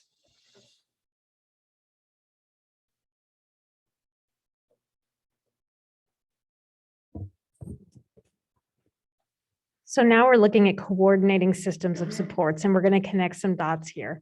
We're going to talk about things that we currently have in the district and how we're going to systematize all these so that there are universal supports for all of our students.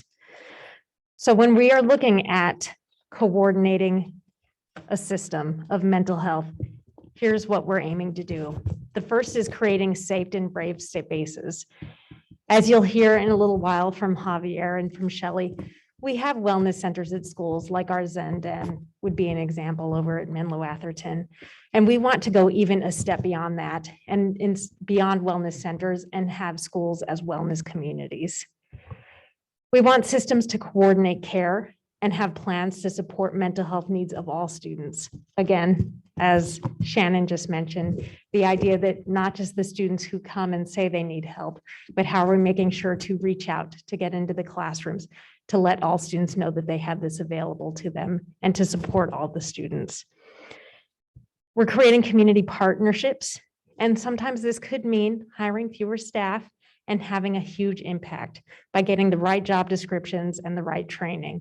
We know that our ESSER funds aren't forever. We know that COVID money isn't forever. And so a piece of what we want to do while we do have this is create a system so that we can use partnerships in order to support this work in the long run.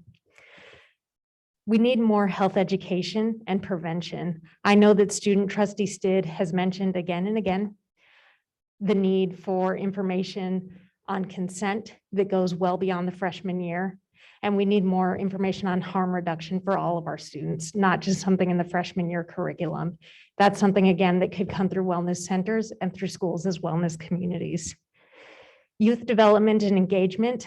I mentioned trustee Stid, student trustee Stid, and it's just the idea of youth advising and educating their own peers.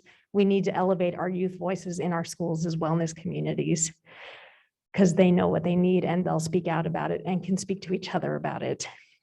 Parent consultation and education is a huge part of community wellness in general. And when communities are well, students are well.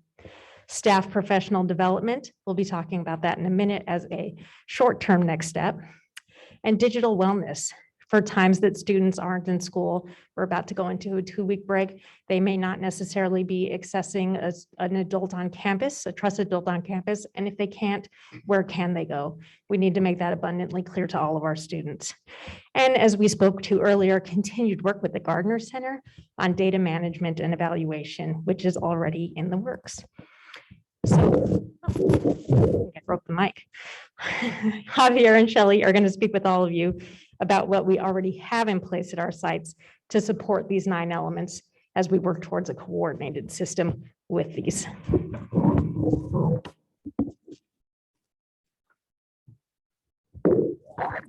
I'll try to fix it.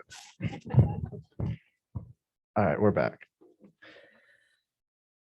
So our district, Sequoia Union High School District, has the impact of district coordinated and supported programs with site-specific resources and implementations. We also collaborate and align practices with valuable partners to address the identified needs of student and staff wellness. To measure needs and progress, we have implemented data collection systems within Infinite Campus and through SEL surveys previously mentioned. as well as the California Healthy Kids Survey and other site-based input. Our team provides support to address a wide range of needs that impact mental health, such as peer education, parent education, professional development, digital well-being, sexual health education, substance use prevention, trauma-informed practices like the community resilience model, and our staff's ongoing direct support and connections with students that Shelley will speak more to.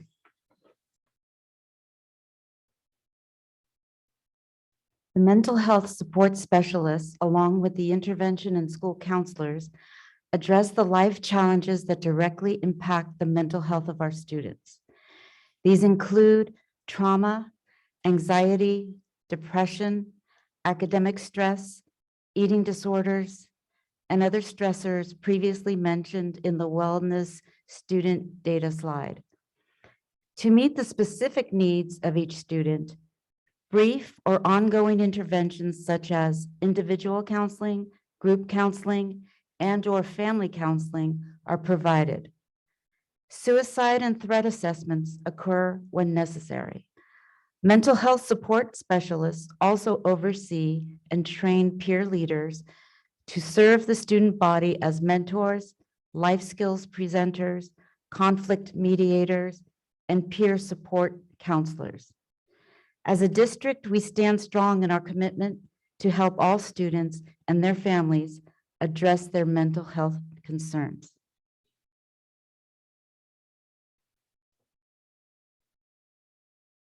So here are the more short-term supports that we have in motion. I mentioned professional development for staff earlier. All of the things on this particular slide are both staff and student facing. On January 31st, we have a professional development day with teacher, and we are working with one of our partners to provide a training on childhood traumatic stress and healing-centered classroom spaces to give teachers the tools they need for themselves and for the students that they're in front of every day who are facing, who are stressed. We are also increasing staffing and adding intensive direct mental health services. Again, this is both a staff and student-facing support. One is the 6.0 LCSW positions that you saw in your board agenda this evening. And the second is for the program manager for COVID. Currently, our health and wellness coordinator is taking on both COVID program manager duties and health and wellness coordinator duties.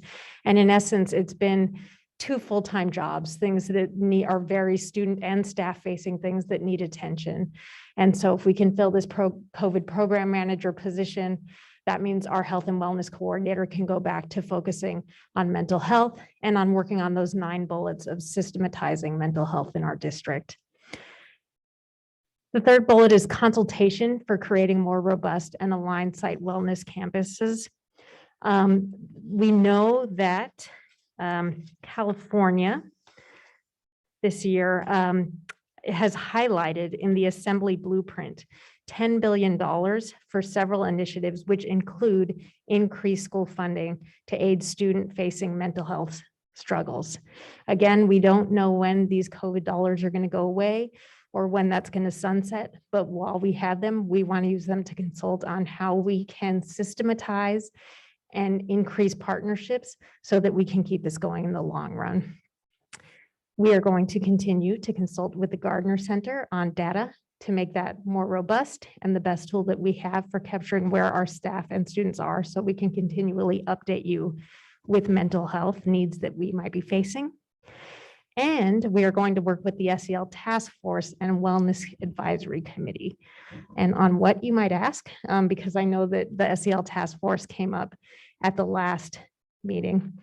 And so the focus of our work with those committees, with the task force, is going to be to really analyze those MTSS tiered supports when it comes to mental health and beyond, but with the SEL Task Force specifically when it comes to mental health, to dig down by grade level, by subgroup, how we can support students with mental health. And that can include things like attendance and suspension referrals, and what we're doing for students in these areas to make sure that we are reaching goals and meeting a level of excellence for each of our subgroups. So with that, that is our snapshot of where we are with mental health in the district and the work to come. Okay, Shawnee's. I think she has a We should question. do public I guess comment. it's not a surprise that I would don't have a know if question. we Just to have- ask if there isn't, sorry. we Okay, should let me, just see if there's any my public board is comment. reminding me to check on Oh, sorry. public comment first, but I don't think I have anybody. There are no hands raised. There is a panel. Oh, we just got one. Okay, a second. That is Edith. Salvatore has a question or comment. Yes, I was pleased to see this presentation and to see the slideshow that listed all of the various new positions being created.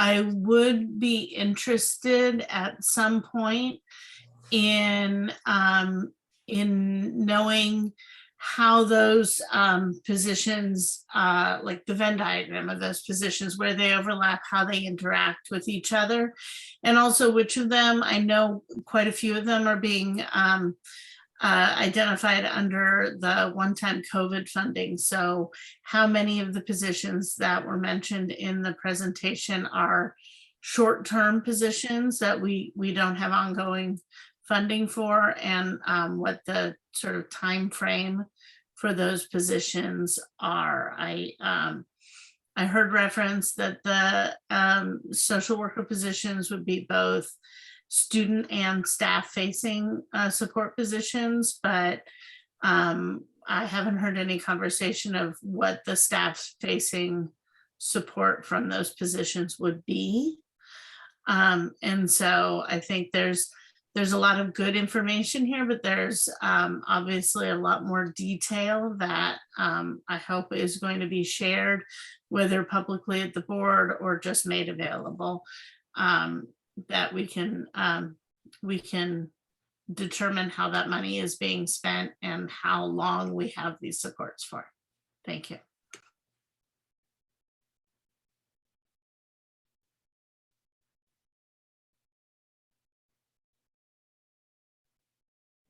Okay, Carol Ann Coleman.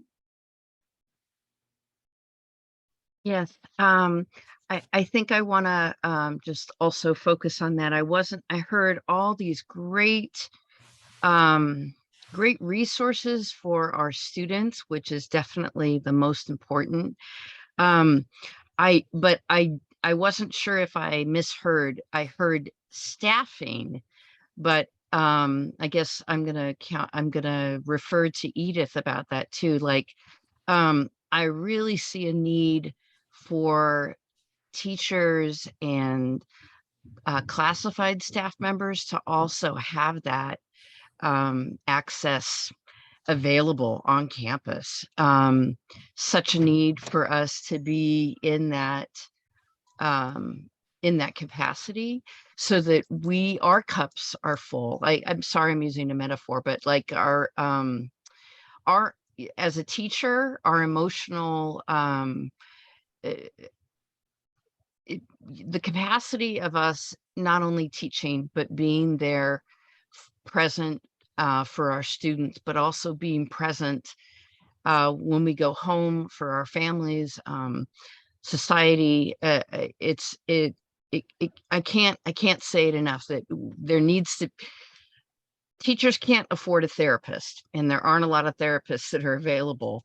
So having something on campus would be incredibly helpful for our staff, because then everyone is getting the help that they need and having it accessible. I think would preserve the souls and avoid or decrease teacher burnout.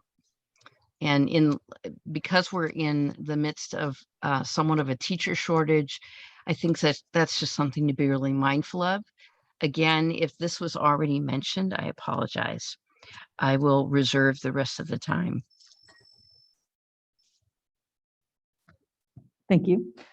Shanice? Yeah, thank you.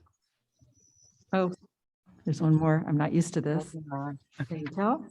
There's one more. Thank you. Public comment. Ava Tang.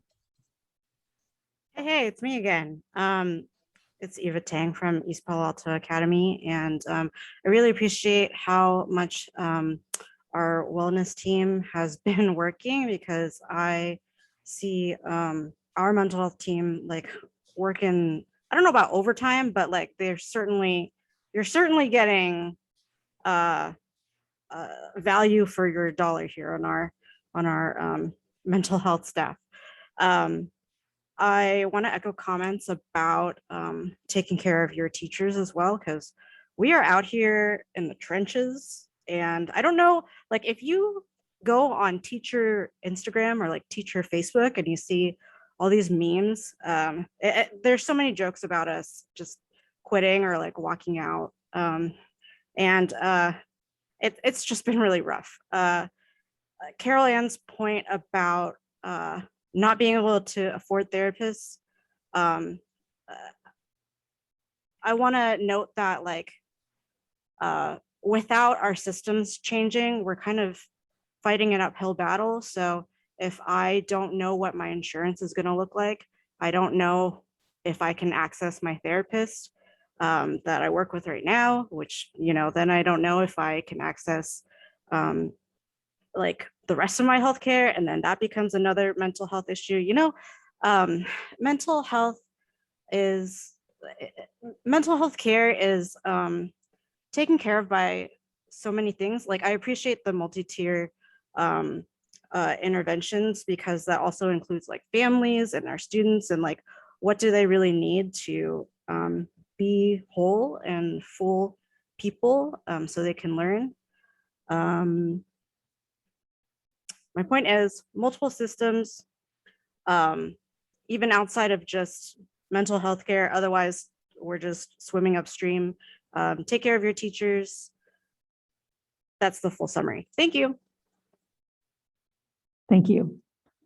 Okay, I see no other public comments. Yes, you can finally talk. Thank you so much.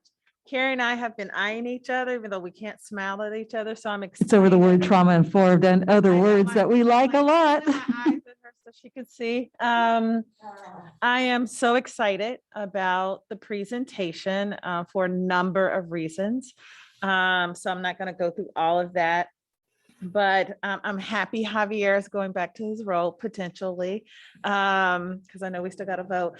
So I'm excited about the potential of him being single-minded versus triple-minded against all the stuff that he was balancing. So just wanted to say that publicly. Javier, I see you. But I do have some fundamental questions around some of the work, and wondering if we can, you know, with the potential of our HR assistant superintendent of HR, really think about wellness for the teachers. And I think I'm trying to figure out my language around this, because I don't think everything is one-to-one therapy, but I do know, being a social worker on a school or different school campuses that I've been on in the past, teachers do carry a lot. And part of that is because there's not always an integration team around them. Like there's very distinct roles. And so integration is how you kind of carry the load. Like somebody does a little bit of this, someone does a little bit of that, but there's communication and strong integration, not just collaboration. So my hope is that we'll get to a point of integration, because that's really how you're going to relieve the stress of the teacher, because they can't do everything, but they can do some things, and then you hand off to someone else, or as it goes into outside of their scope of work, then someone else picks up. So I have a couple of questions about that. So I have a question about who are you partnering with at the education level around the trauma-informed training for the teacher? So I want to ask that question first. Who is that? That is the Child Mind Institute. Okay, great. Yes. So I know that they're new to our county. They're from New York. And my hope is that, are they doing any work with the County Office of Ed? There's a whole movement around the neurosequential network that is closely connected to what BHRS is doing. So one is called NME, one is called NMT. And so your therapist and your social workers and your administrative staff and all that are kind of trained in this model, but also your therapists are. So there is everyone, it's so part of the trauma informed is that everybody has the language, from your bus driver all the way up to your teachers and therapists. So I'm not for sure what they're training you on and what method, but love to learn more about that. But I wanted to put out there that the County Office of Ed has a free training with BHRS. Second thing, when did we start doing family counseling? Is that available? I think that was in one of the models or slides. Maybe several of us will answer that. We do have family counseling available through Care Solace. It is a resource for, by the way, for staff as well, not just our students, but also staff and families that can be connected to different mental health services or therapy or different needs. And so that partnership, which is in collaboration with the County Office of Ed and the Sequoia Healthcare District and the Peninsula Healthcare District. So it is a county-wide resource that, thanks to those partnerships, they've helped fund it. And so this is a great resource, as was previously mentioned. It's hard, not just for our staff, but for our families and our students to access mental health and specifically therapy. So through that, it's available. But also, as Shelley referred to, oftentimes our staff involves the family in not just resolving issues, but providing support for the child. And that often overlaps to the family. I don't know if you have something to add to that, Shelley. Or I think that was good. I didn't know if it was like our therapists do that or it's through the partnership. Because I was like a little surprised at that, but that makes sense to me. The other thing that you shared is that you had family resource coordinators at each site. So you're looking at school as being a wellness center. So tell me a little bit more about that. So that was in the 9 steps of implementation that we're looking to get to. And while we have centers at schools like the Zenden example I used, we're hoping to have schools as communities of wellness, which would include resource centers like that. That's more future facing. That's more future facing. Okay, thank you. And then the last question I had was, or actually just a comment. When I went to CSBA, and I know I will talk about it as our updates, I did go to a couple of mental health and social emotional learning places, workshops. And one of it, I don't know how to pronounce it, but I think it's called Stanislaus County. I think that's how you say it. I'll Google it on the proper statement, but they were, through their County Office of Ed, they were doing a life initiative is what they call, because they felt like you could not depend on the LCSW MFT's licensed professional counselor field, because they are also dealing with staffing shortage and also people graduating from college, which I'm hoping that will encourage people to go back to school for that as well. So they decided on not only continuing to do the mental health, but also trying to figure out creative ways to deal with that tier 1 around mental health. And one of that is really helping teachers basically build their wellness, improving their mental wellness by really looking at their core values. Right. And teaching from that core value and kind of understanding that and really supporting them around their core values. So that was one piece, and that include counseling, but also life coaching and some other stuff. But then they had this thing called the wellness check, wellness status, which was an app that students do electronically. And if it is a red flag, or there's like a yellow zone or whatever it is, then it's emailed to the designated person who then checks in with them, like at the Zen Center or the Wellness Center or whatever the case, whatever we have. And then sometimes it's just a one-time check-in. And the teacher has access to it, to their attendance, so that they can actually adjust how they're doing things in the classroom, right? And so they may say, okay, we're going to spend a little bit of time just checking in and see how you guys are doing. So it helps with the students' mental health, no, not healthness, sorry, y'all. Wellness. Sorry, y'all. Sorry. Okay, wellness. And kind of, we all come in with bad days and things that are on the top of our mind, and it just allows for alleviation. And for kids who need more deeper support, it definitely goes into that tier 3. So just that I'm just wondering, it's just a comment that there's some other innovative ways outside of just building staffing capacity, but also looking at other tools and strategies. So I just want to put that out there. So thank you. Thank you. Alan? So I have 2 areas of question and comment.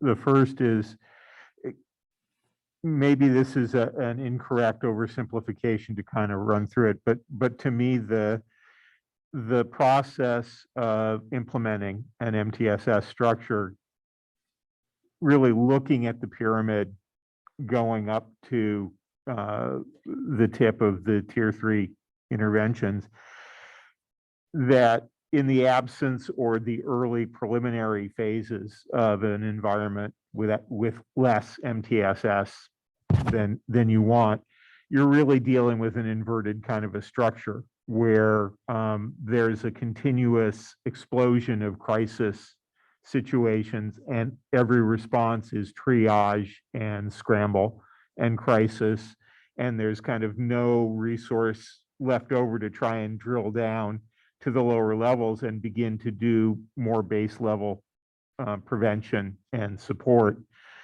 And that as we generate first a meaningful plan for implementing the MTSS structures that we want in our district, and then secondarily, the great infusion of funding we have now to be implementing the resources to make that all happen, you begin flooding tier 1 and really getting those supports in place and doing the prevention that stems that explosion of crisis. But we're also in a race against this incredible time we've been in, where the pandemic has added so much to the entire atmosphere of crisis everywhere we're going. So there's this race going on to get enough structure in place, enough resources, enough support to really begin to stabilize.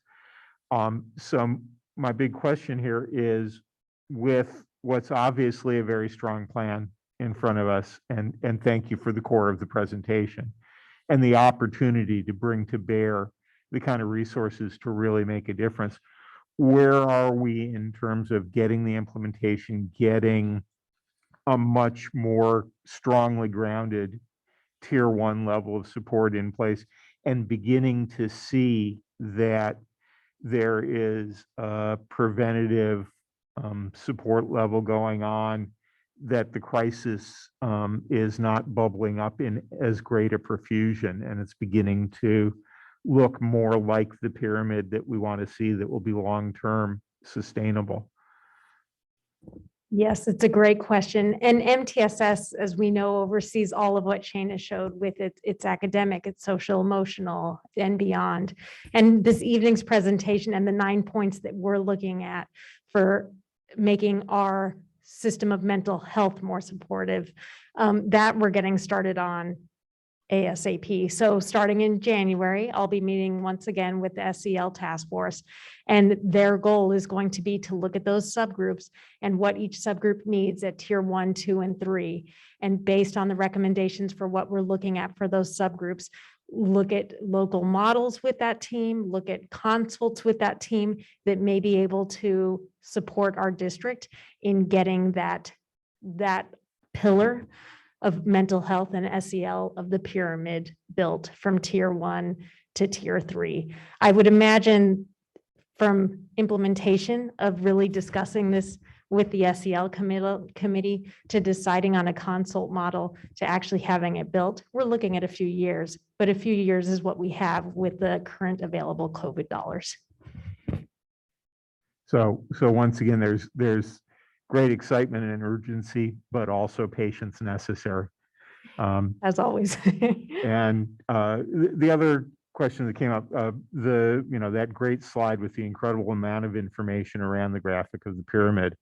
One of the things that I was really struck by was how much reference to attendance there was throughout, and how particularly often the CA, chronic absenteeism acronym, was scattered throughout, and that this really is a very major focus of the work that's going on. And I believe it has already been a very strong foundation of critical work the district has been doing, but it seems to be very much at the core of how we are engaging students and measuring the success of the work that's going on. Definitely. Chris? With an eye to the clock and our superintendent, I will be brief and ask you about three numbers. I'm looking at the number of wellness referrals, that slide. And first, not a question, but I'll observe and repeat. You've worked with 1,499 students, I guess, this past year, and over 10,000 total sessions. I mean, that says a lot about your workload and the importance of your work for the district. Second observation I had is the leading reasons were the two at 26%. One was sadness and one was academics. I realize coding may be complicated here, but in most cases, the reasons are something outside of the district's control: finance, family, social relationships. But in one or two, I was struck by the fact that academics actually might be something, the root cause might be something that we're responsible for and might have an effect on. So the question to you all is, to what extent does this team talk to other parts of the district that actually might affect the academic agenda and academic requirements?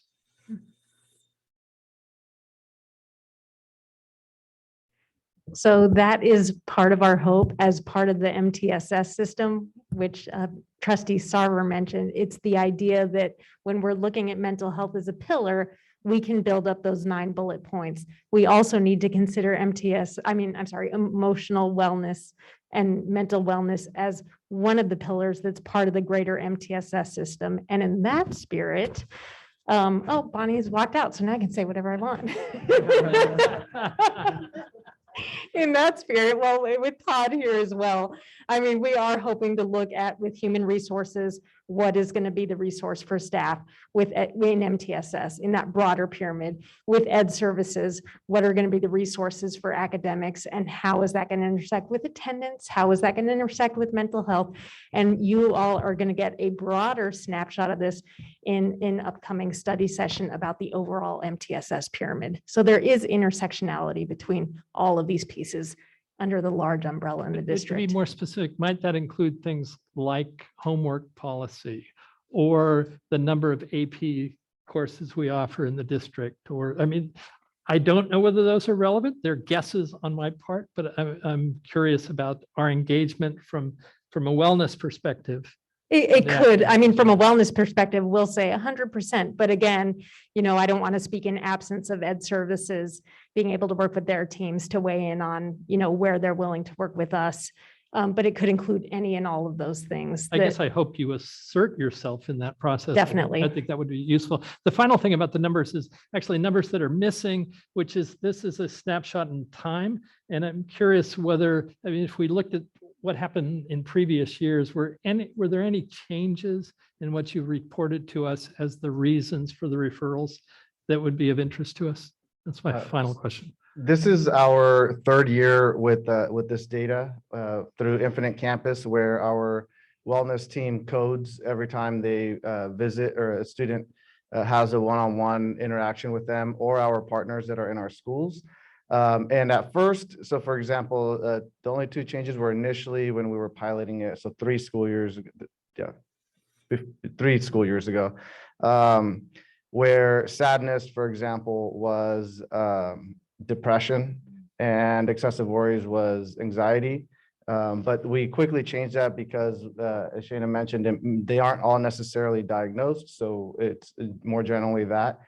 We have 3 years and we have presented this data for the last 3. This is our 3rd mental health update that we present this data. So we could offer some over time. More specifically, last year to this year, definitely, this is in the first semester and doesn't fully capture all the students as was described, all the students that may not get that one-on-one support for it to end up in this data. They might just access the Zendan, or they might just go to the Teen Resource Center at Sequoia High School and just need some time to regulate. That doesn't end up in the data. So we've actually, been serving even more students. But even with that, in this first semester, the numbers are definitely higher than the previous 2. So the growth of total numbers would be of interest. I'm wondering whether root causes change over a period of time. And I certainly, at least as one, wouldn't remember what they were last year or the year before. I would make assumptions that things like social relationships may be a constant or move slowly over a period of time, but would want to know, I would think the board might want to know if anything stands out that's changed dramatically this past year, past couple of years, or we have a trend. Those have been our highest categories traditionally, like over the last 3 years. Those are, but maybe the number of students access or demonstrating that have increased. But those are kind of our top categories either way. Appreciate your report. Thank you. I have one more question. Okay. We talked about the Zen Den. We talked about Sequoia's Wellness Center, and I think it's the District Wellness Center, but it's at Sequoia. Do we have that at Carmont and Woodside and Tide and Redwood, like in Middle? Yes, it's as Dr. Chacon described. While it may not necessarily be the same at each school, originally all of these kind of grew organically. So it's actually at Sequoia High School, we have the Sequoia Teen Resource Center, not to be confused with the Sequoia Teen Wellness Center, which was a county health partnership that is on James Street on district property, but not, and all of our students across the district access that. But that is more health related, sometimes mental health as well, but could be a variety of confidential health visits there for students across the district. The Sequoia, the Teen Resource Center, the TRC, is for Sequoia High School. And that would be so the Zendan is one resource or room that's available, but that's not actually where students would go for the one-on-one. So Shonda and her team are in the counseling area. So that's where students would access individual counseling like that besides school counseling. And at Woodside High School, it's F14 is what they call it. At Carmont High School, it's known as a SOS room or SOS area. Mainly they call it Busta's room. So our four large schools do have that. And then our smaller schools do as well, especially Tide has done a great job this year up on the 2nd floor, making that a more a wellness center. East Palo Alto does as well on their 2nd floor and also have partners there. So all of these have not just our staff, but partners that are different at some of our schools. It might be Star Vista at one, it might be Acknowledge Alliance at another, but that's the system that Dr. Chacon is referencing, where there is a way that the student experience to access these wellness centers, or even to access wellness outside of these centers and school-wide, is a great goal for us to have. Thank you for that, guys. I just want clarity as a parent, as a person who's talking to people, an ambassador for our school, to say we're a great school and you should come to us. I don't think this piece of wellness at each site is actually part of the advertisement for the schools. And I think it's important that our community knows that when they're trying to choose what school is a right fit for them. So I would strongly encourage us, whatever that language, if it's F5, 3-2, whatever it is, that we are clear about how we talk about it, or we name it the same thing across the sites so that there's branding. Thank you. I have, Rich, you have something? yep, I asked Dr. Lewin in advance, but just kind of get your perspective as well. You know, we have the MTSS goal, we have the hatching results to kind of get the training in. We have a study session coming up in MTSS. You've just listed a whole bunch of stuff we're doing to expand mental health services. Can you talk about the role of the resolution and kind of why you're adding a resolution to the mix? So the role of the resolution is to provide the framework for all this work that is happening and that will be done. I mean, I know that I mentioned in the presentation that the Surgeon General Murthy made a Surgeon's General, was it a warning? I have it in here. A public health advisory about mental health. And to the point of what CSBA was writing about, that is by the time a Surgeon General is making a public health advisory, we are in a crisis. And so it's known across the nation that there's something that we need to take action now. And so the idea behind the board resolution is the idea that we as a board, in line with the Surgeon General, in line with knowing this is a crisis, are going to take action. And it really gives a framework to the work that all of this team is doing and that those in our district are doing moving forward. Okay, I just have a couple of questions as well, because I care about this topic so much. So for the wellness referrals, again, I think sometimes data when it comes to health and wellness and academics, data can be so misleading. So the substance use referrals at 1%, that doesn't reflect the real issue out there, because we all know that teens, there are teens that use and that there are teens that abuse substances. It's a problem in American society. We also know it's a problem when kids go off to college. It's a huge problem. So any comments, Shelley? I'm looking at you. You're right, Carrie, but So the way I don't like that data point at all. I know, but the way that works is when the student comes in, we put down the presenting issue, and that's the reason that they are there.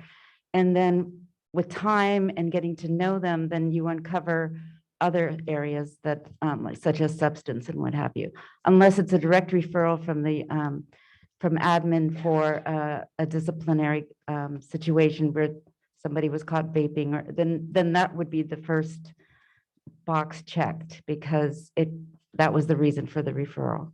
Or youth don't feel it's a problem. When it becomes a problem, it could be after they leave our district, but the use has started in high school, right?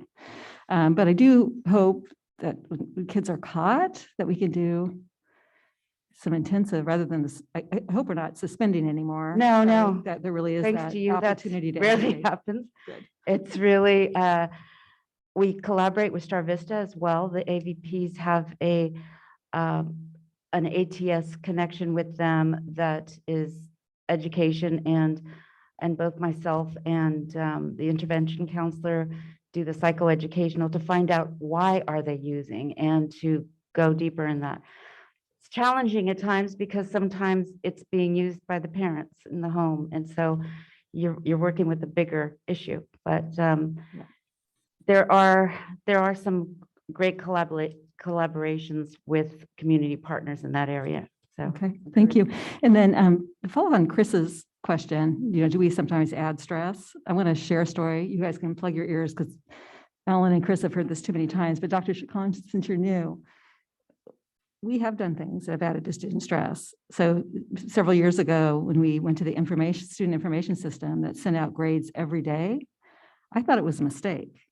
I thought our system had malfunctioned, right? And I actually wrote, I think Shelley remembers this.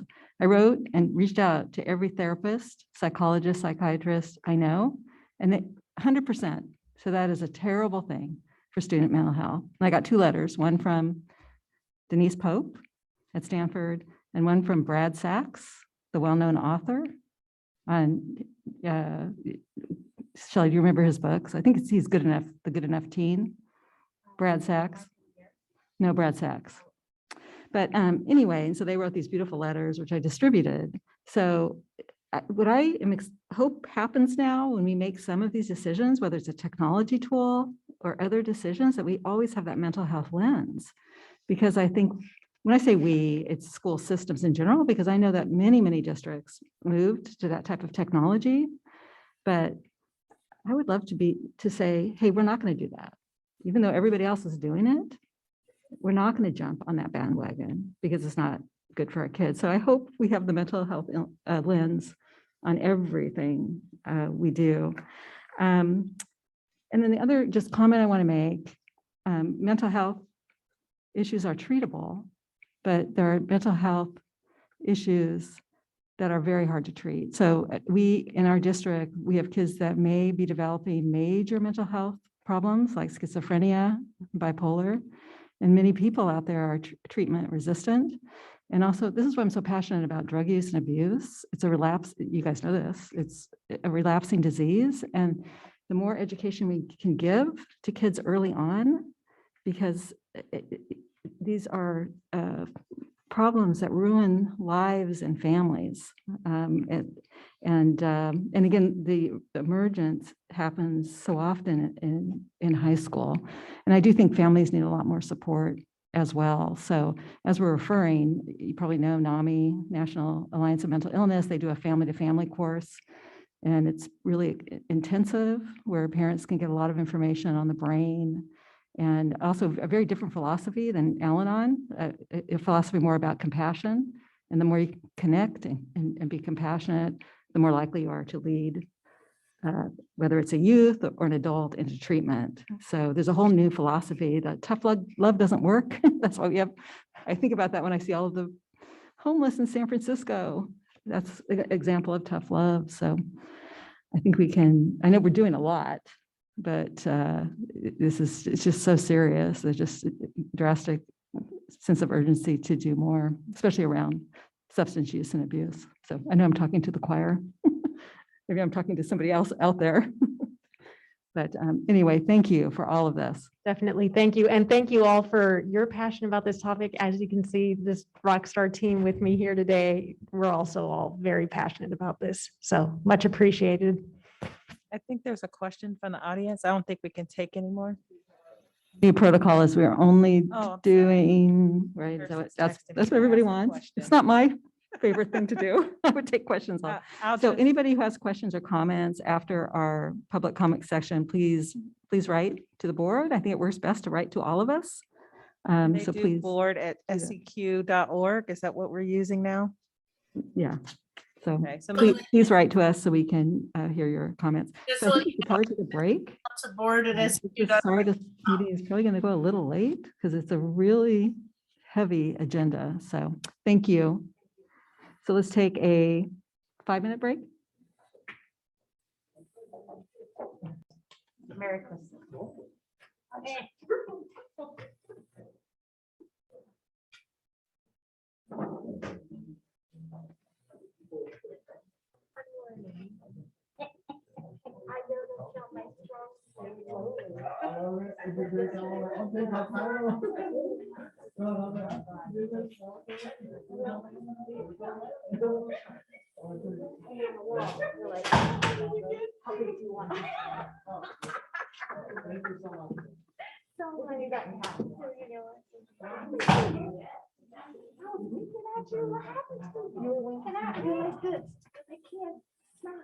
Well, thank you for your wait. Okay, we're going to start back up. Everybody ready? Oh, did we lost our superintendent? Can't start without her.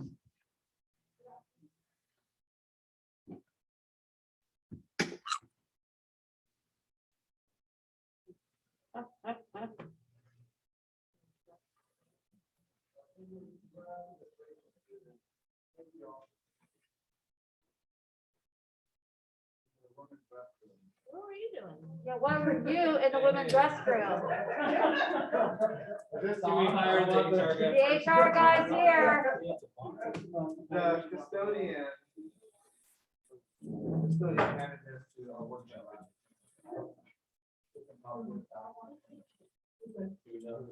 I know.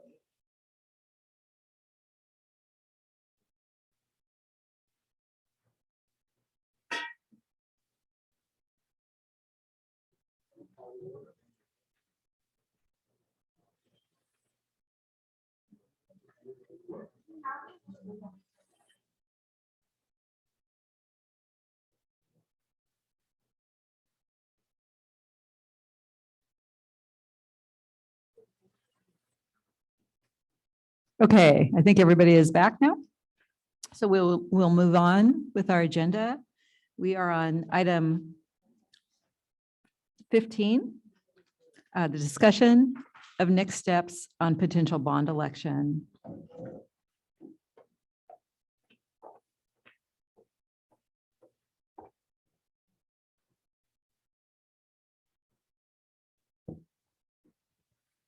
Good evening, everyone. Board's all here. Okay. So if we recall back on September 29th, staff presented an overview of the age and condition of the classrooms throughout the district. At a study session, we evaluated potential bond. We started talking about the evaluation of a potential bond for November 22. And the board of the board, you all fabulous board people, created a subcommittee with two trustees, current President Dubois and Vice President again, to work with me on potential next steps.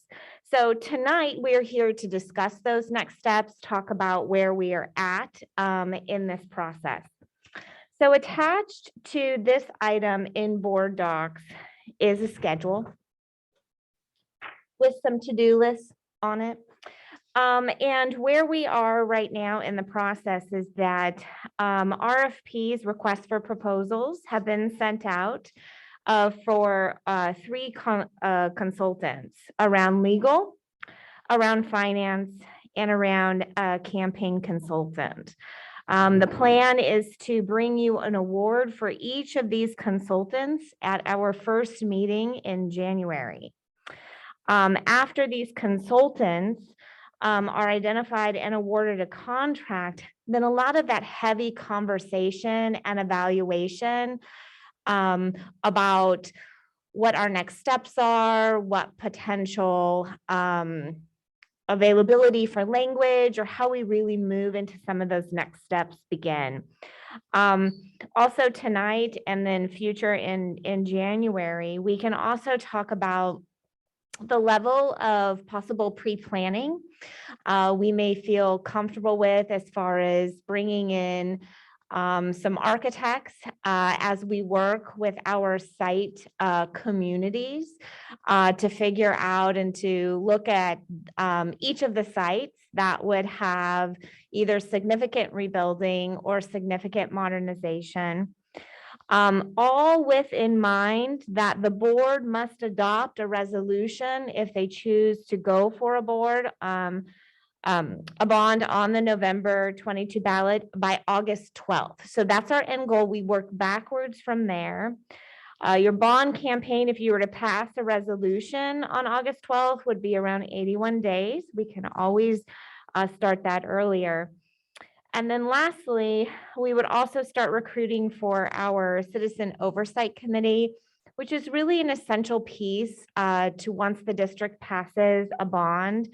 Some of you remember our bond oversight committee that we had for Measure A. They oversee the expenditure of funds for construction and modernization, and they present to the board each year their findings and agreements that the district has spent money according to the language of the bond. They are independent of staff and they are citizens within our community. So I kind of want to open it up for discussion, really focusing on, what we would need to do between now and let's say June or July, right? And so setting up these small groups of stakeholders at each site, bringing in the consultants, talking about comfort level for potential design, obviously bringing on architects and working with staff. There is going to be an expense there. So we can talk about the funds currently available for that as well. So I will leave that there and open it up for discussion. Rich, maybe see if there's any comments from the public now, and then we can begin our deliberation. I'm really bad at this. I'm not used to looking at the Zoom screen. So, Edith, yes. Go ahead. I just wanted to let you know, since I hadn't been in attendance at the study session when this was previously discussed, that SDTA is very excited about the prospect of a new bond and the possibility that it could finally bring some equity to the teaching and learning conditions on our campuses, which vary greatly from teeny tiny rooms in the original construction of some of our campuses to new state-of-the-art classrooms that we've been able to add in our most recent bond. We obviously want our students learning in the best environment so that they can focus entirely on their learning and not their physical discomfort with the heat or cold that they may experience, or the cramped spaces. And so we're very much looking forward to partnering with the board on working towards passing a bond if it is put on the ballot. Thank you. Thank you. I don't think we have any other comments. Okay, well, I'll say It's a question. You two have met as a subcommittee?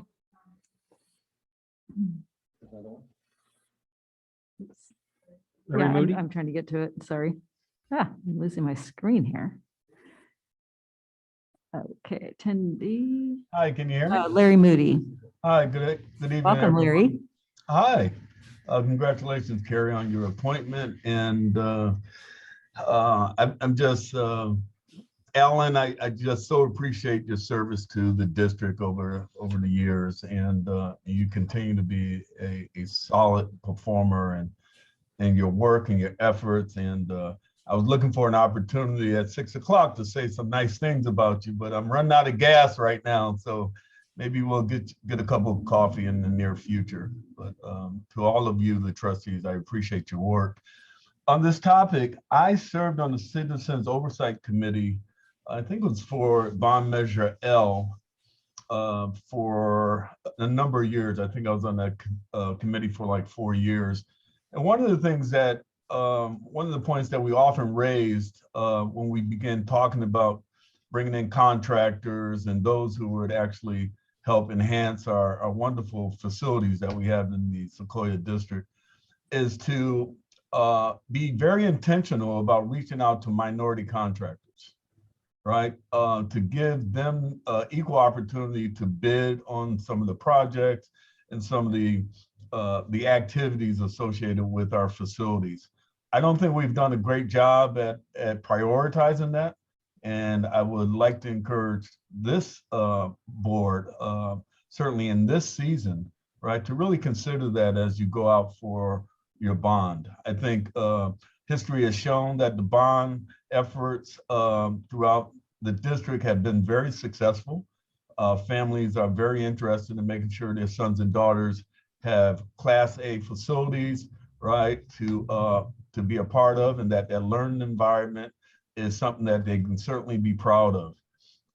But we certainly want to create a pathway that demonstrates the diversity that's reflected in our district, and which I think we can all agree is one of our strengths.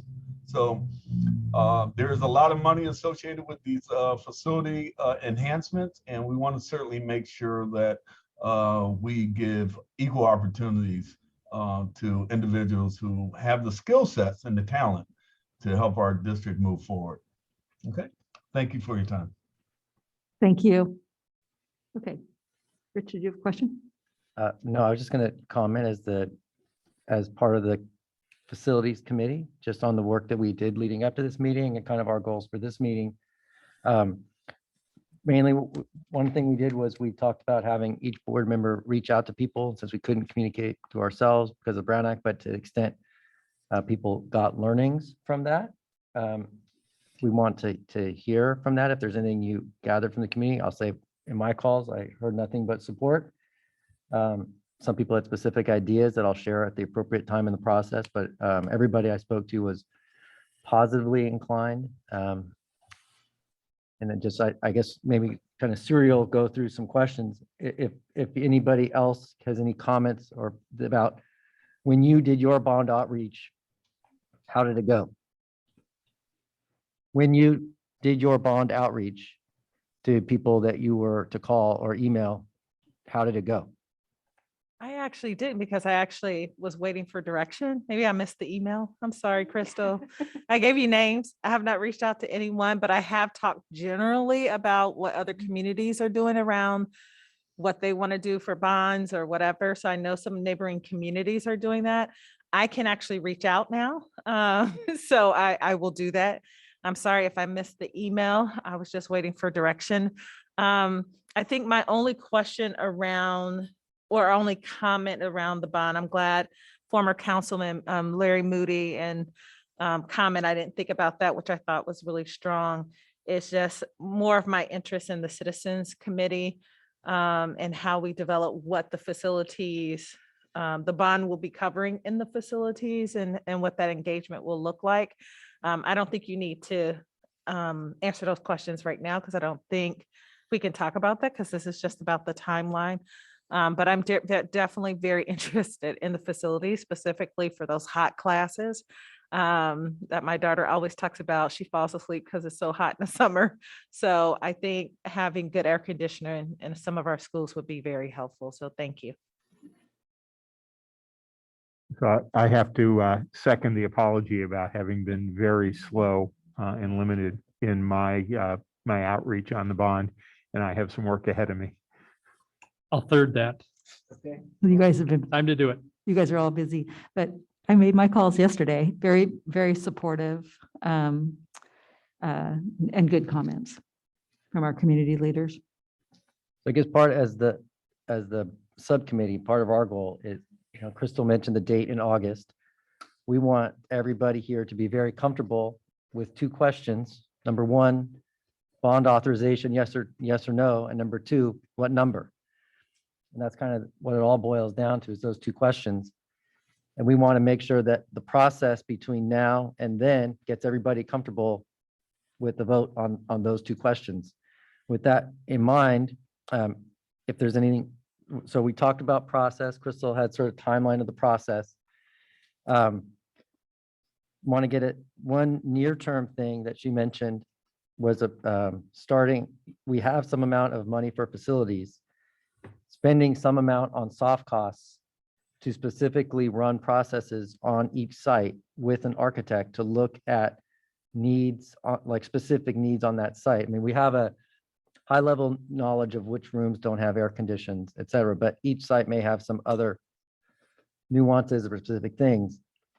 And I've been in a process before that included administrators, teachers, one or two board members, a couple of family members, but it's all people, and importantly, the people who have to maintain the site, all talking about what the site needs and looking at future projects on that site.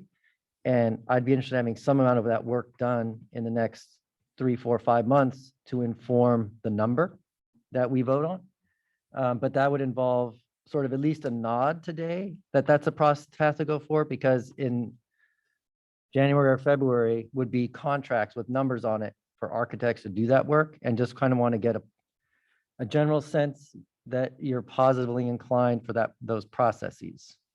Any go To me, the answer to both of those questions is virtually 100% dependent on the facilities task force effort. That, and to me, I think it's a very iterative up and down process that each site needs to have a team that is diverse and representative and is looking at the needs of the site and prioritizing what needs to be done and being able to begin to build cost numbers around the things that they're coming up with. At the same time, at a district level, we need to be having a vision of where the district needs to be going with facilities.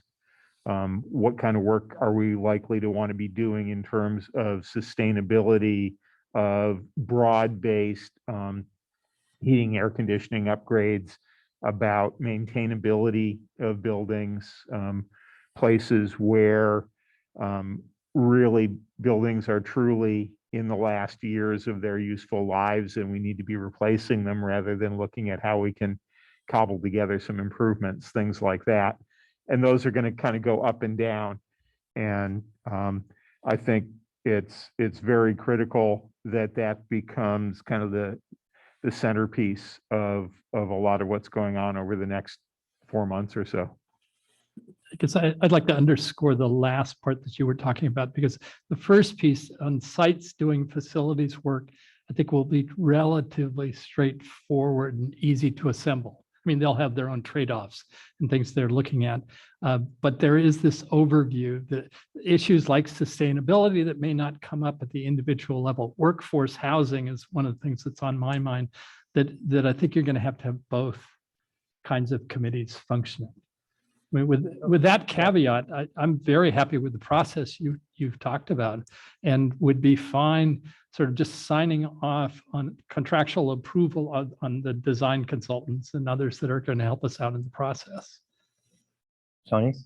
I do have a question. There was a process that you talked about, Trustee Jen. It was like getting to look a team of people looking at the facility needs at each site. Is that what process? So what it is that? sounds like, and I heard both Chris and Alan, and I support as well, is that we would have a process at each site where the people who, I'm going to use the word live, I know they don't literally live, but the people who are on that site. So it's not family members of families who don't have kids at the school. It's the people who are there on the site, looking at what are the needs on that site, both from a, and where it could get a little, I'm going to use the word creative, as if you're going to take 1-story buildings, make them 2-story, then you have green space. What are you going to do with the green space? Is it going to be amphitheaters? You start having things that is for those people to think about and then bring back to the board with, and us to kind of try to figure out the number.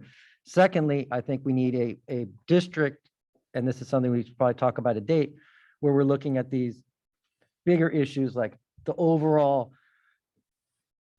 properties of the district. If we're going to do something strategically so we can turn on and off everybody's air ventilation based on smoke or COVID remotely from a server, or what, those would be decisions that aren't site specific. That'd be district specific. And maybe that's a study session. I'm looking at you, Crystal. I don't know if that's a study session or some other way to get there, but it sounds like we would need more than 2 of us to opine on that. Well, I think that like what I'm hearing, right, is at that site level, we talk about like exchanging that building out for 2-story, applying green space, flex areas and so forth, right? And then we have this standard of care, the broad initiative that the district wants to move forward with, right? As far as the sustainability, energy, the controls, whether it be, those are standards, right? So when we look at this next bond, it's about creating standards across the district in our, in whether that be in our construction methods, right? Our delivery methods, and also the systems that we have throughout all of our sites. Because on each site, we have a lot of different things, and it doesn't make replacing those items and really streamlining to maximize even any current energy efficiency, it just makes it more difficult, right? So we're really looking at an opportunity to create the same systems across. Those decisions would be made at the district level. And obviously with current staff in consult, right, where we still have obviously staff has to maintain the buildings that are built. And so we want to make sure that we're building things that we'll be able to also maintain. So with that comment, what I was going to say is I'm wondering at each of the sites, if this is where our student advisory council comes in. We have a lot of adults who give input, and I think our students have a different perspective sometimes of adults, or it supports where adults are seeing. So I'm wondering if this is a way where, because I know hopefully at each site we have a student advisory council person that maybe they're part of this team bringing the student perspective in and thinking about what is it that they need in order to be there, but also looking at facilities for more of our, I hate this term, but more of the severe learning disabilities kinds of things, thinking about facilities and lighting and things that support our students with visual impairments or autism and things of that sort. So making sure we're looking at it from a broad perspective, not just the buildings, but also thinking about if there's an opportunity to think about dreaming big for those students. So I just want to put that out there. So I guess that some sense on timing for or frequency that you all would want to check in on this topic between now and August. And then another thing just to keep in mind, and if you have people that you know, in addition to the Citizens Oversight Committee, we also would want a Citizens Campaign Committee, people to help between the time if we choose to put an authorization on the ballot and when the ballots are cast. That's a separate committee. So if you have anybody, let Crystal And know. when we get the consultants on board, we'll be able to take a deeper dive into that, right? Because remember that once we start that campaign, staff time during the workday is not able to work on campaign. And so it really shifts the responsibility once that campaign starts. But we can have those level of detailed conversations and a more detailed timeline when we get our consultants on board. So I will move forward with the RFP is out. I will be, just so that you know the process, I will be reviewing those submittals with the board subcommittee. And then recommendation will come to the board in January. And then the next step really is to have kind of like a collaborative presentation about the process with all three of those consultants. That will probably be a small study session, or it could be just potentially a presentation during a board meeting if we have a smaller agenda.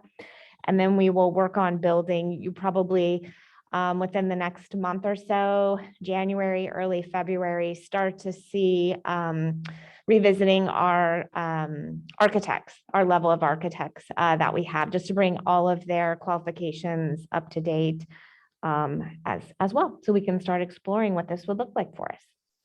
Very exciting. Yeah, well, the two things. Look at Alan in particular. I vaguely recalled in the last bond initiative, we had quite a number of parents involved in the design choice, the choices of what will be included, because they become probably the leading force in the Support the Bond campaign. And so I hope that. Well, and I think for the parents, right, what we haven't been able to do, this could potentially be done at a town hall or a special meeting, maybe a study session at night, or even we could really get specific and do one at each site so that I would be able to show them the maps of the ages of their building, right? And really be able to show them what we're looking at the infrastructure at each their site, and then kind of gauge who's interested in that. And then we can start to build some of those communities. But even though we may have a smaller task force that's working on a lot of the details, still obviously very important to share all of that information within the school community, because it looks very different, right? If you remember the maps, it looks very different at each of our sites.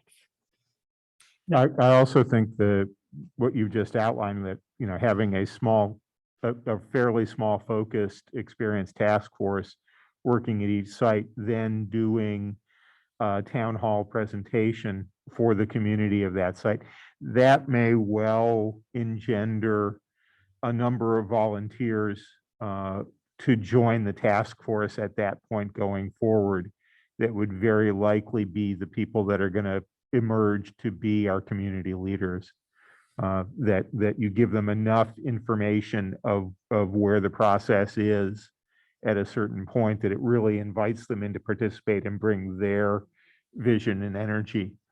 And we did find that from each of our sites, when we were going through the Measure A process, a small number of very intensely focused and engaged parents emerged that were really prepared to contribute to the effort and meaningfully pushed it forward for us.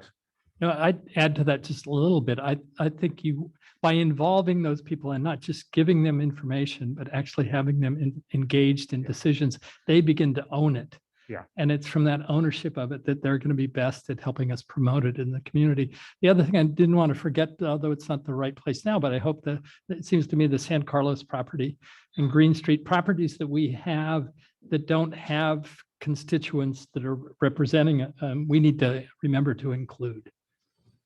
They might not end up being I have my funded, list. but I have school-based, district-based standards and real estate strategy based on your comments. And Great. what those Perfect. are three separate things. So, You have students.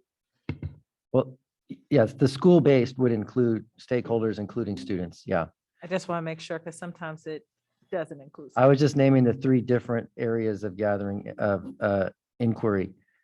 I think maybe this is good. We can move forward with next steps. And I'll just say if you have anything comes to mind that helps you get to those two questions on August 12th, let Crystal, me, or Carrie know so we can make sure that everybody's questions are answered in time.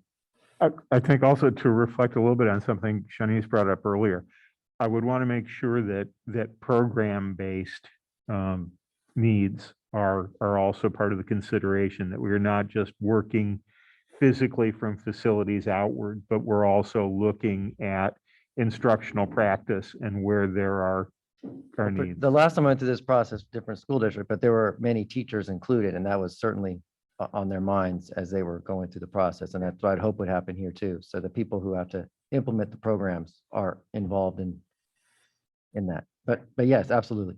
Absolutely. Wait, have what you need? All right, next item. 16, our first action item. I apologize for keeping Todd Beal waiting so long. So I'll turn this over We to. have a lone visitor. Our one left audience survivor. member. Can we give him a hand? He comes via, did you drive? He drove. I could probably name the freeways that you drove to get down here. But he does, this district must have something where we tend to attract people from SoCal, I must say. We'll find out what sports teams he supports at a later date. We don't want to jeopardize him being approved tonight, which could potentially happen. So good evening again. I have the pleasure of introducing and welcoming Todd Beal as our new Assistant Superintendent of Human Resources, pending board approval. So would you like to come up?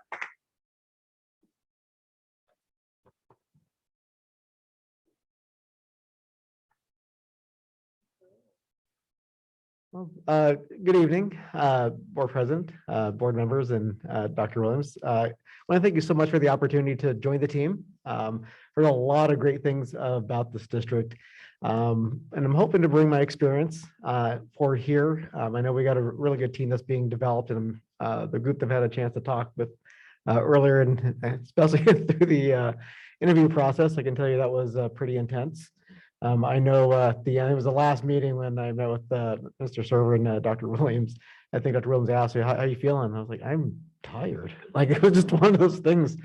But it's a great group. I'm really looking forward, like I said, to be part of the team. And like I said, thank you so much for selecting me. And I will definitely do my best to support the board, the district, and Dr. Williams. So thank you.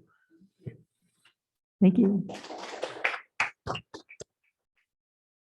Okay. So can I have a motion to approve the employment contract and position of the Assistant Superintendent of Human Resources? So moved. Second. All in favor? Aye. Welcome. Congratulations.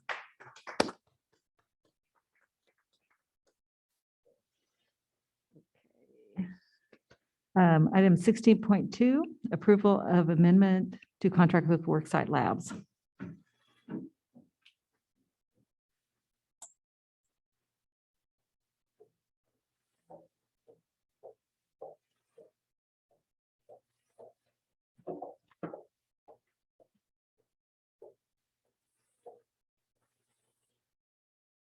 All right.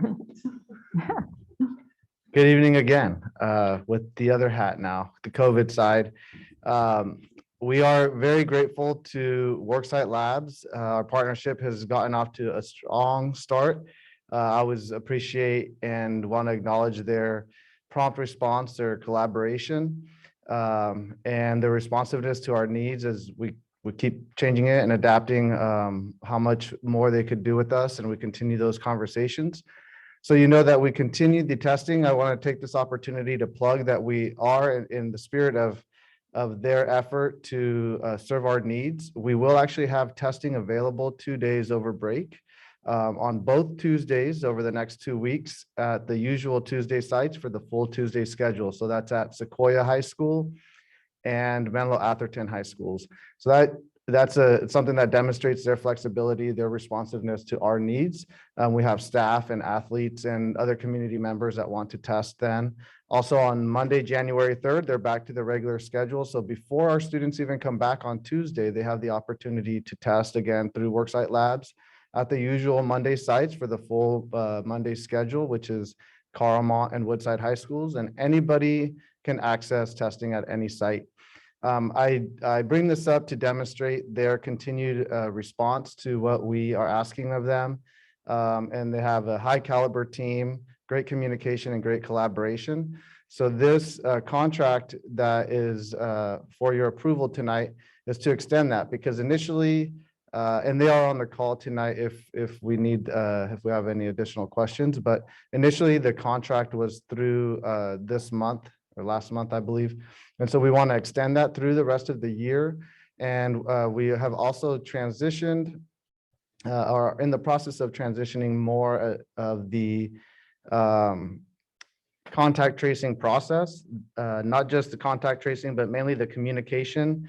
And we continue to review and refine those processes. We continue to have meetings often to figure out where they could take off more from our team, as we've discussed in previous meetings. So hope that this is approved for that to continue. Thank you. Any questions? I don't see any. Nope. Any comments or questions from board members? Rich? Do we have something, I'm just looking on our website in the COVID-19 resources section. Is there somewhere where this schedule is listed where people can find where they can go?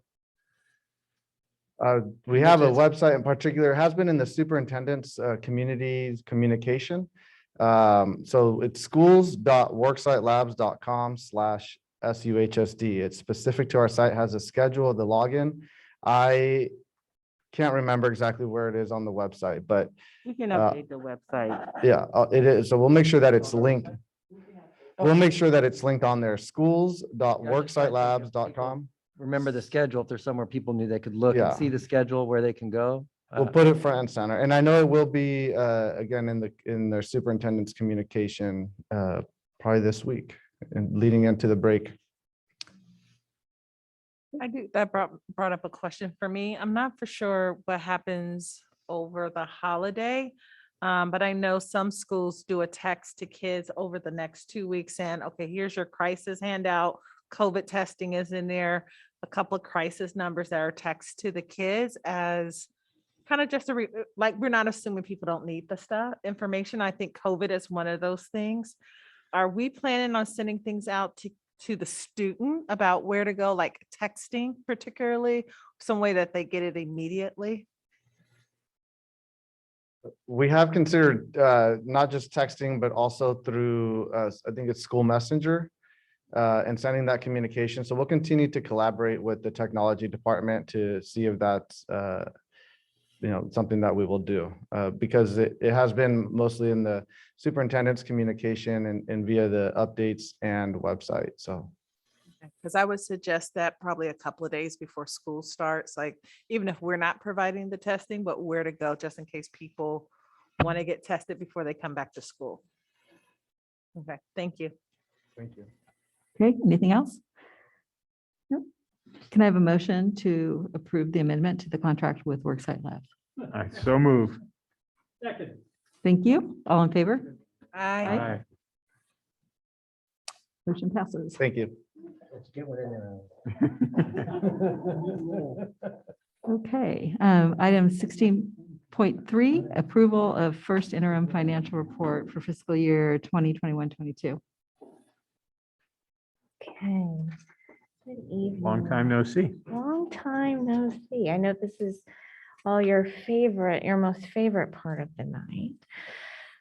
Get this to get up a little bit. Do I have ability? Oh.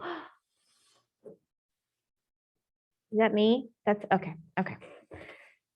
Okay, so good evening. Tonight, I am presenting the first interim report for our fiscal year 21-22. It will look very familiar to the other financial reports. Follows the same format that's presented to you before. So as we start again throughout our financial reporting period, our fiscal year, right, June to July, we are reporting on financials that sit in several different years. So first interim is the activity that has occurred since adopted budget, which occurs in June, through first interim, which is reported in December. So the data that is pulled is July 1 through October 31st. So what's interesting about that is that when we compare it to adopted budget, remember adopted budget uses data all the way back from May. And so some of the numbers that we're looking at tonight, that's where you see the largest increases from financial projections from May until first interim. There tends to be not as many adjustments between first and second interim. And then we start to kind of narrow our projections down with estimated actuals. So add COVID to that and all of the different funding mechanisms, and we definitely have some fluctuation, say the least. So again, our primary source of revenue is through our property tax revenue. And so as before, these are our 4 previous years of where we have been. Now we see that drop in 2021. That's due to some adjustments, nothing fluctuating heavy on how we are receiving our revenue. And we'll talk about that in a minute. But the secured roll tax is where we get primarily all of our property tax revenue from, and that has been steady. That's where we usually, when we're tracking the tracker, as we call it, we budget that 5%. Each year moving forward, we have seen, obviously, like when you look at 17-18, the overall increase in property tax from that year to prior year was 8.5%. And so when we look at our property tax projections for current year and then the out years, again, that percentage change down at the bottom, we see that 6.87% this year. Again, that is a little inflated because of some adjustments within property taxes that have occurred. And you can see how we had that dip in 22, 23, and then those out years. Again, though, the secured roll tax, when we talk about what our property tax projections are, it is that 5% for current year and out years. I believe when COVID first started and we were very concerned about what our property tax would look like, I brought you a couple of reports that had our property taxes, I think, at like 2.5% and 3%. So there is no need for us to reduce our property tax forecast to that degree. And so we feel very comfortable maintaining that 5%. So at budget adoption, we projected that property tax would be at 5% as stated. Right now, we're just slightly over that at 5.36% over prior year. This does include that one-time adjustment for the district's RDA of that $1.2 million.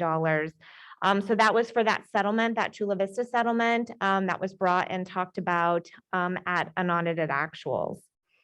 So when we look at our other revenues, again, in our unrestricted and restricted revenue that falls within the revenue limit areas, we have an increase of about just over $1 million. related to our LCFF sources compared to adopted budget. This increase is about $700,000 for special ed property tax transfer and just under $500,000 for an increase in property tax revenue. So there are different mechanisms of that LCFF funding that gets dumped into that revenue source. Our federal revenue sources reflect a significant increase of 8.9, so just under 9 million. Again, this is that the registering of the carryover from prior year related to COVID. So what you see at budget, right, is you show that revenue coming in, carryover is not booked. At unaudited actuals, it all falls to the bottom line. So that's why you see that increase in ending fund balance. And then at first interim, it gets built back in, all the carryover does. So that also contributes to why these numbers are different. We do not tend to budget carryover at budget time because we haven't closed the books yet. We're not really sure what those ending numbers are going to look like. You approved the ESSER 3 plan. That is our largest bucket of COVID dollars for support. Our other state revenue sources also have an increase of about $4.5 million. This is due again to recognition of carryover. So this is not new money. This is not ongoing money. This is carryover and it's all related and housed within the COVID supports. We do have an increase of special ed contribution to our special ed restricted programs. This falls about normal for this time of year from adopted budget. We're up about 1.6 million. We start to see that influx in contributions to these programs. They tend to level off at second interim, and then we're able to project a little bit more. But the special ed programs, they often see the fluctuation. There are a lot of moving parts within those programs that require additional funding. As the feds continue to look at funding for school districts, they keep talking about fully funding the IDEA. It would be wonderful if they did. As you can see how underfunded these programs are when you see our large contribution to these programs. So on the expenditure side, our certificated salaries have increased just under 5 million. Additional staffing positions, again, these projections were done in May, right? And so now we are through October 31st and then planning of potential positions that we have. So those are in there. Our classified salaries increased just about 1 million. A lot of that is LCAP and COVID expenses. So a lot of these are temporary positions. The money isn't quite as temporary as we're used to seeing temporary funds, right? We have anywhere between 2 to 3 years to spend this money. So we have 2 to 3 years to figure out how to keep these resources that we know we're going to need. And we need to do that, and we need to plan for that. Our employee benefits, you will see that increase. Those are tied to percentages to the salaries. So as salaries go up, you will also see the employee benefits go up. Remember that the employee benefits is more than just health benefits. That also includes all of the pensions that have increases. So for several years, districts were benefited from pension buy downs from the state. Those seem to have leveled off.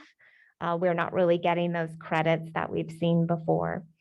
Books and supplies increased about 5 million. Unfortunately, for Bonnie's department, that is not all new textbook adoptions.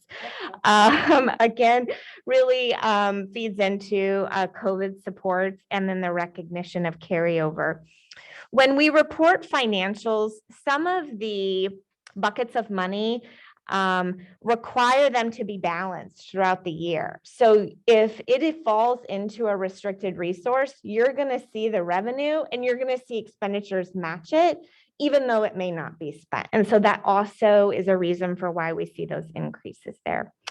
Again, majority is carryover on the restricted side. Most restricted programs do require it to be balanced.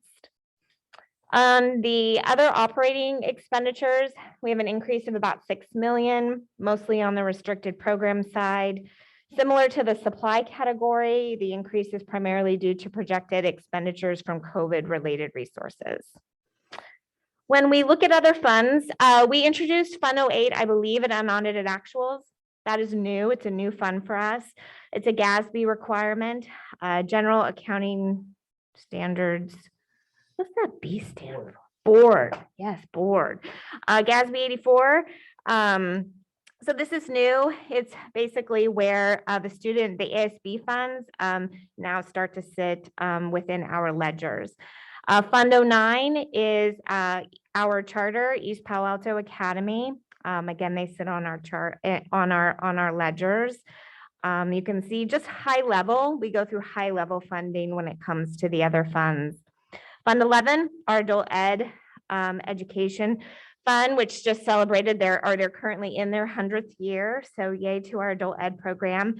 Very strong program, strong revenues for this year and expenditures pretty close to a balanced budget. They do also have a healthy reserve. Fund 13 is our cafeteria fund.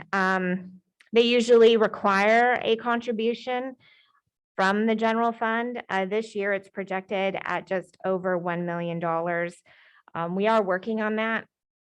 Some of that has to do with the reimbursement rate for the universal feeding that we're doing, right? So what we are discovering through universal feeding is that our students are getting multiple meals, which is also leading to why the lines are longer. I know we have heard that at previous board meetings. So our students are going through, they're going through again, and they're going through again. So we're trying to work out. It's really hard to say like why everyone's eating. I'm just happy that they're eating. And so it really gives us an opportunity to improve those services. If we can keep it around 1.3 million as a contribution to that fund, will be pretty good for universal feeding. Fund 14. Fund 14 is our deferred maintenance plan. This is a state approved report and certain specific items that we can use our money on.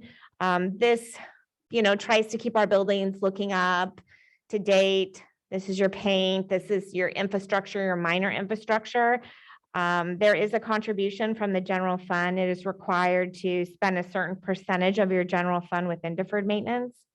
Fund 21, those are our Measure A funds that are expiring. Well, actually that we've spent down, excuse me. We will be spending those hopefully by December 31st. At the time that this report was printed, we had about $650,000 left. And so now that we've exhausted Fund 21 for capital facilities projects, we really look into our other capital facility funds for projects that we may have coming up. So that's Fund 25 and Fund 35. So Fund 25 is where the developer fees go. So as we see all of the developments that are going up within our boundaries, those developers will pay the fees to us. We can use them on expanding habitable space and so forth.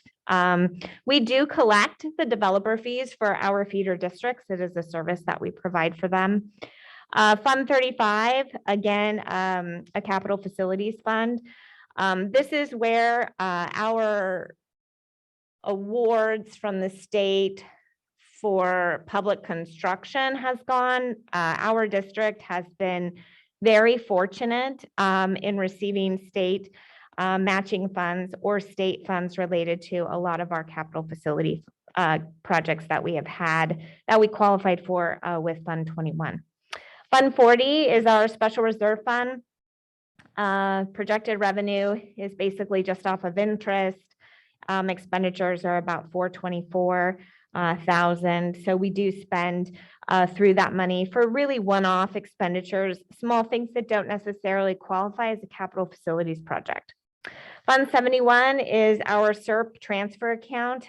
As of September 30th, we had just over $9.5 million. That initial deposit was $7 million, I believe, in 2019, 18. So when we look at the multi-year projection, you see first interim, and then you see our 2 out years. Again, it follows the same patterns of projections that we've had in previous years. We are trying to build out 10 years. I don't think I would ever present you 10 years, but I do have 10 years on the back end. And we have the standard CPI index in there. We have step and column, benefit increases, really just the known factors that we have. What we have tried to build into this MYP is an increase in cost over our special education projects. So we will start to see that. We know it's there. We have past data to show an average increase each year. And so we are trying to be fiscally prudent and build that into our projections. And then that bottom table shows the adopted budget to first interim comparison. So you can really see those difference there. When you kind of back out at a higher level and we just focus in on the ending fund balance, we actually see a decrease in the ending fund balance, which is, you're like, but you just said we had all this revenue, and then we have those offshooting expenses. And so they do roll up and definitely eat away at our ending fund balance as we move forward. But we do have, we are pretty good on our reserves. I think we're like just over 6 for this year, 7 for next year, and I think we're around 7 for that third year right now. And then when we look at our enrollment, we are watching it. It's kind of been on hold as far as evaluating our enrollment because of COVID, now going into 2 years. We receive our feeder district enrollment in February. So at that time, we'll be able to look at what we received from them, compare it to the last enrollment report that we had, see where we're off, and really try to adjust projections as we move forward. We know that we have a bubble going through Carlmont right now. Overall, we will be heading into, I wouldn't classify like the declining enrollment as significant, but we will be seeing a reduction in our students. However, we are seeing an increase in newcomers, and that was not balanced in, and that is more difficult to account for when we do enrollment projections. So we'll have to, we'll need to address that, but we definitely have sites that are seeing more increase of newcomers, and then also more growth because of the developments that are going on in those areas. So it's definitely an area for us to watch out for. So I missed that last part of your sentence. Increase in enrollment and. I didn't understand that last part. We have this increased enrollment at some sites due to development and newcomer location and assignment, and then we have a decrease at others. So how do we create that balance but still keep our students within their neighborhood schools? Tide is a fabulous option. So what's next? So again, Governor initial budget release, there is a ton of COVID money. But as Bonnie had mentioned earlier, I was reading a notification I got from CDE today, and it's dated today, and there's a reporting window that opens tomorrow. And so there really is just no planning time, very short windows that districts have to report how we're spending these funds to the state and new money that is coming. So definitely more to come on additional COVID funds that potentially could be coming our way. Questions?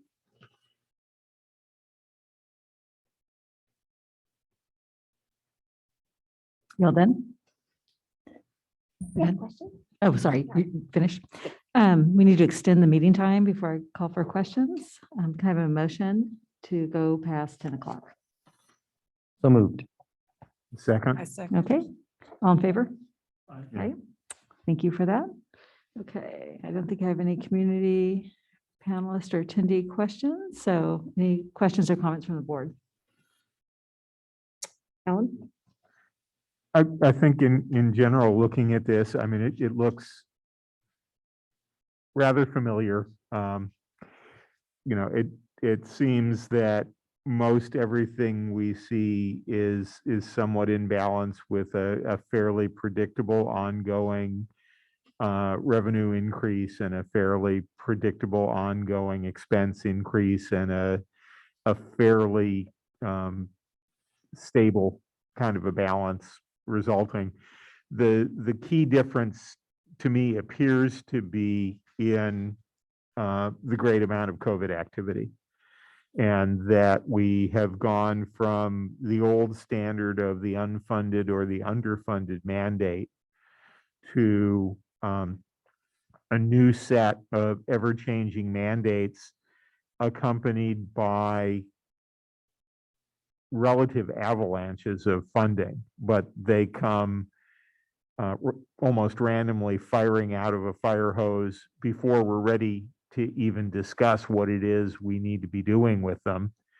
But to me, what really seems to be different about this is that it is either one-time or relatively short-term, midterm funding that is designated to be going to what appears to be ongoing expenses.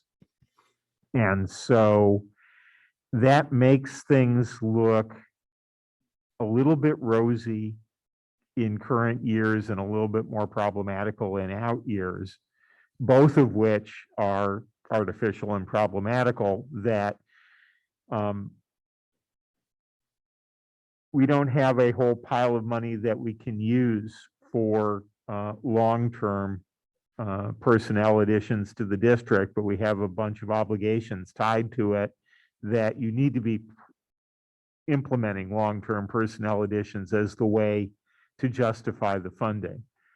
And we will end up, as I think we've discussed before, with a time a few years down the road where we need to be looking at, okay, where do we come up with funding to continue these services that should be ongoing, or how do we go about effectively weaning off services that have been very valuable and maybe they're less essential, or at least they're unfunded at that point. And so to me, one of the things we have to be very cognizant of is the appearance of having a sudden bubble of funding sloshing around that we should be in some kind of a hurry to dispose of.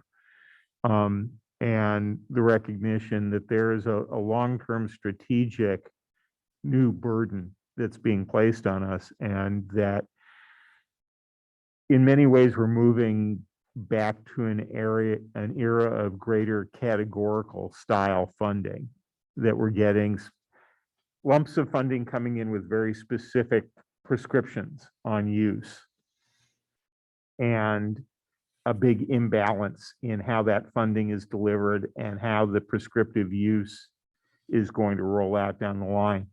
And just recognizing that there's a different management responsibility that's coming with all of that. And we have to be looking at these bubbles and these lumps and these sudden drains and these changes down the road. And we have to be very careful with that funding. Chris?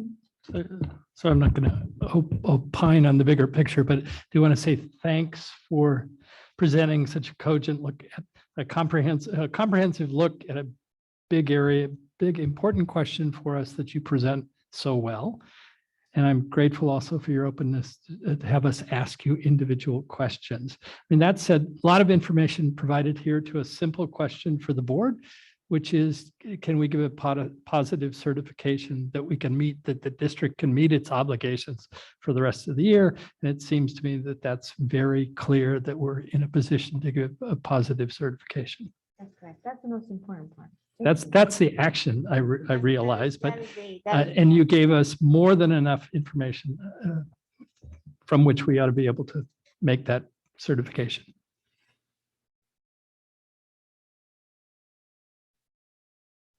Okay. I'd be happy to make a motion to give that positive certification. Okay, thank you. And second? Second. Thank you, Shanice. All in favor? Aye. Aye. Thank you. Thank you. All right. 16.4, adoption of resolution.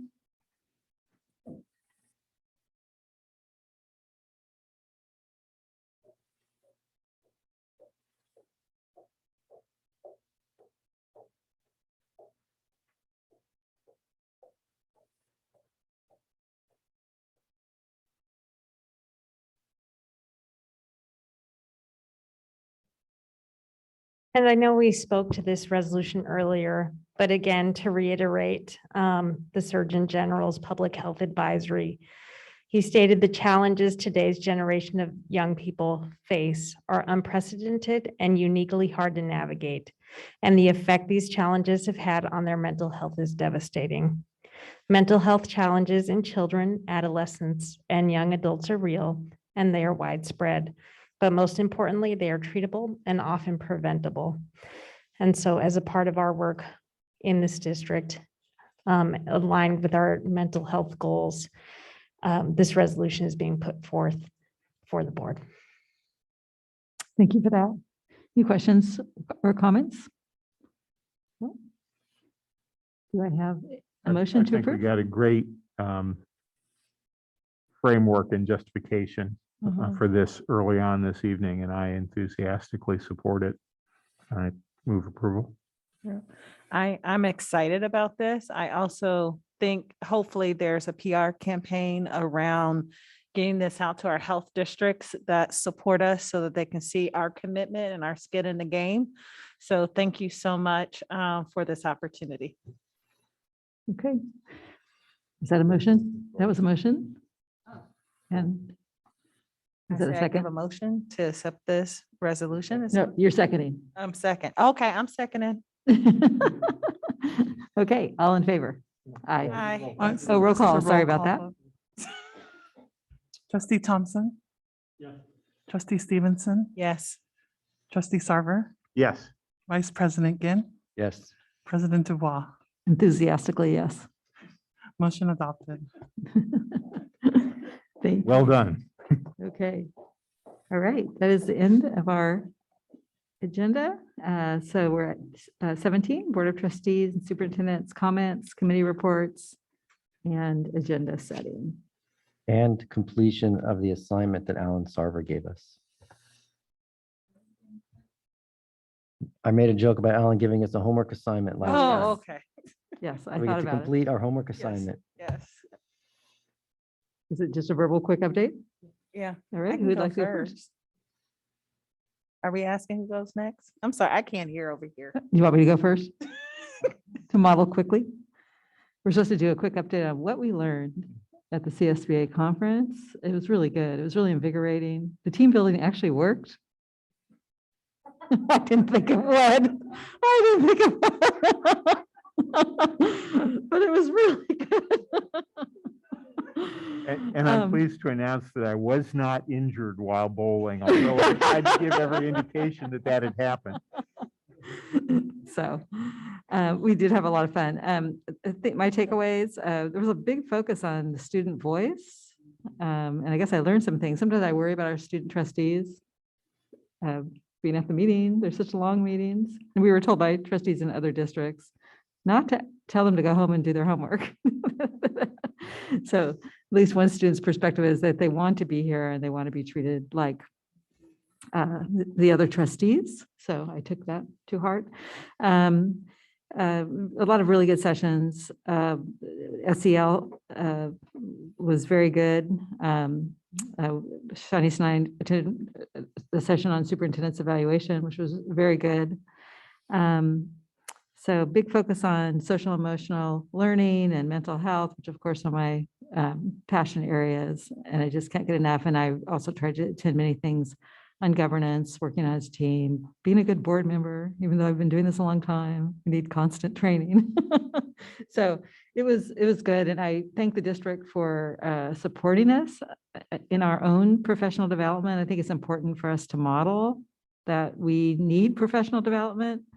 as community leaders and elected officials. It is hard work, and the more training we get, the better we are. And it's also so great to talk to people in other districts and compare notes. Being a board member was hard, especially through COVID. So it was so great to see everybody live again. So that's my report. But I'll go. I agree. It was good to connect as leadership team and also to get to know trustees from beyond our county and beyond our district within our county. A couple specifics from some of the sessions, and if you guys attended and heard something different, correct me, but the state's expecting 31 billion more revenue than initially projected. But they're expecting to hit their GAN limit, which is an interesting little nuance that came along with Prop 13. So there was some discussion about what to do with the excess money. Sounds like most likely it's a tax refund. So I wasn't exactly sure with the 31 billion and the GAN limit what that means in terms of schools in general, but it looks like a likely additional allocation due to Prop 98. I'm guessing in the 8 billion-ish range for schools. And while not particularly applicable to our district, I was interested to hear various discussions from LCFF districts kind of lobbying for different ways that the extra Prop 98 money would get allocated. Talking about the base grant versus the concentrations and kind of different districts wanting to be in different places and different districts feeling like the formula was unfair to them. You know, as a community funded district, we don't necessarily have to have a dog in that fight, but it was interesting to hear that. But there is one possibility, and kind of Alan talking about unfunded mandates, is that the additional Prop 98 money somehow ends up going to LCFF districts, but as some sort of mandate that possibly the community funded districts don't get the money, but get the mandate. So that's just something that you know might happen as you're reading all these CSBA newsletters. Maybe you'll see something in that area. And then a last point that, and I think Chris and I were in this one together, but my understanding of the vaccine mandate that the governor put in place, I think it was described as being a press release at this point and not anything in any ed code. And all the other mandates from the state are in the code passed by the legislature. And currently the COVID one isn't, which puts it in its own legal category. So it'll just be interesting to follow that as it evolves and as potential court cases come and whatever is going to happen because of its unique nature as a vaccine requirement, but it's in a different legal condition than all the others at this point. So anyway, those are some of my takeaways. Around the room, I agree with the effectiveness of the team bonding, and I think part of that is being engaged in an activity that you don't ordinarily do, which was true, I think, for all of us. Bowling, that is, if you're not aware. When I go to a conference, I think if I can pick up one new thing and I can be reminded of something I know already, then I think that's a really successful conference. And so that's what I thought I'd share with you, with my colleagues and whoever else is out there. The reminder came from that same session on the legal panel, and I think 4 of us attended that. But what I recall as a reminder was read your bylaws. And I think I will do that again. I haven't done it for a number of years, but bylaws to a great extent define the duty of the board, and we should be reminded of that. And then related to that in the same session was the sort of the constant chorus of stay in your lane. And I think that's something our superintendent probably would appreciate, reminding that the board reminds itself about the importance of staying in our lane. So I took that to heart as a reminder of something that I already know. The new inspiration for me came from the workforce housing session. I'll tell you, one of the most impactful, emotionally appealing board meetings I can remember going to a number of years ago was when a group of teachers who were probably 5 to 6, 7 years with the district talked about the way they were dealing with housing. And how, I mean, the story I remember essentially is that when you start out as a first year teacher, just leaving school, it may make a lot of sense to share an apartment or a house with friends and colleagues. But after a number of years as a working professional in this district, that's just inadequate. And yet we all know how difficult it is to get good housing in our area. So, I mean, that provides the motivation for me. This session on workforce housing was really great because it included a board member from Berkeley. It included a facilities director from LA Unified, the head of an organization, nonprofit that deals with workforce housing, and was moderated by a person from the Chan Zuckerberg Initiative who leads this. So somebody in our backyard. From that session, well, this is important because it addresses a need. That session gave me ideas about how we can go about doing it, including bonds, and then raise the questions of how you do it, and people we can go to talk about this, because it included the Berkeley board member. It also, the person from the nonprofit has been working with the Palo Alto district who is working on that. In this Palo Alto's case, Palo Alto is supported by the county, Joe Samitian in particular, and has received funds from Facebook, I guess, to make this happen. And so workforce housing is being developed around us, and I think we can go to those. And I'm quite anxious for, if we can do it, and it's appropriate to do that, we consider doing this on the bond, included in the bond program, because I think it'll do a lot for the teachers in our district.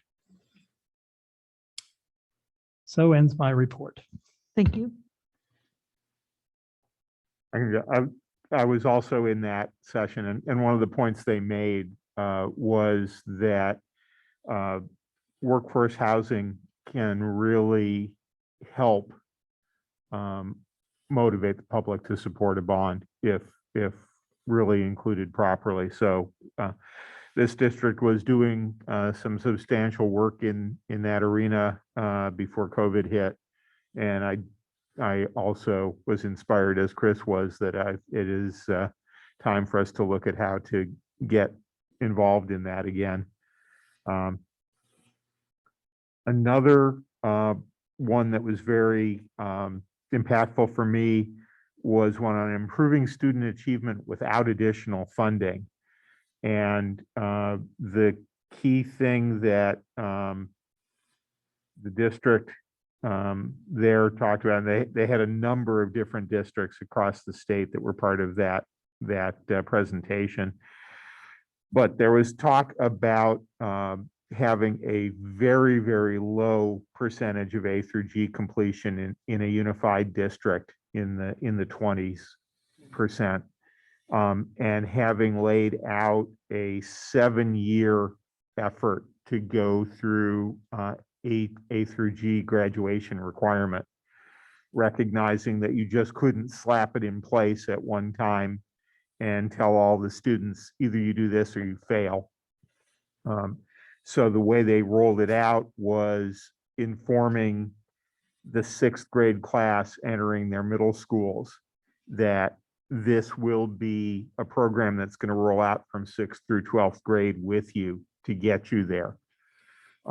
And that class graduated, I believe, last year or the year before with an 84% A through G completion rate. And the thing that struck me about that is how very much that talks to articulation success with our partner districts, and that to do any kind of an equivalent in this district, we would need to be really getting that buy-in and support and full partnership from the partner districts, that is what the whole community wants to go. So I'd like to throw that into the thought cement mixer to see where it goes. This is obviously not something that one jumps into and does shortly or unilaterally. Very good presentation on ethnic studies. I think the the thing I was struck with this year's CSBA conference was how the different strands that they presented aligned with the major efforts that have been in the foreground of the district's work. And it was almost impossible to turn any way without finding a session that was extremely relevant and valuable. Popped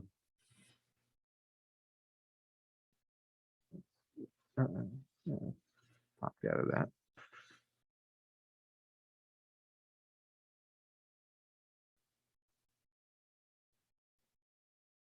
I attended the pure politics, and the key takeaway I got from that was the move toward categorical funding. That Sacramento is becoming more prescriptive and directive toward the schools, and they had all kinds of interesting political reasoning behind how we got there. Another key point they made there that impressed me was that between 2022 being an election year, the term limits that are in effect, and the reapportionment that's being put in place this year after the census, there is going to be huge turnover in Sacramento. And our relationship with the legislature is going to need to be substantially rebuilt. So we can look for a reestablishment or a renewal of the education legislative partnership, and advocacy is going to become a very busy effort for us.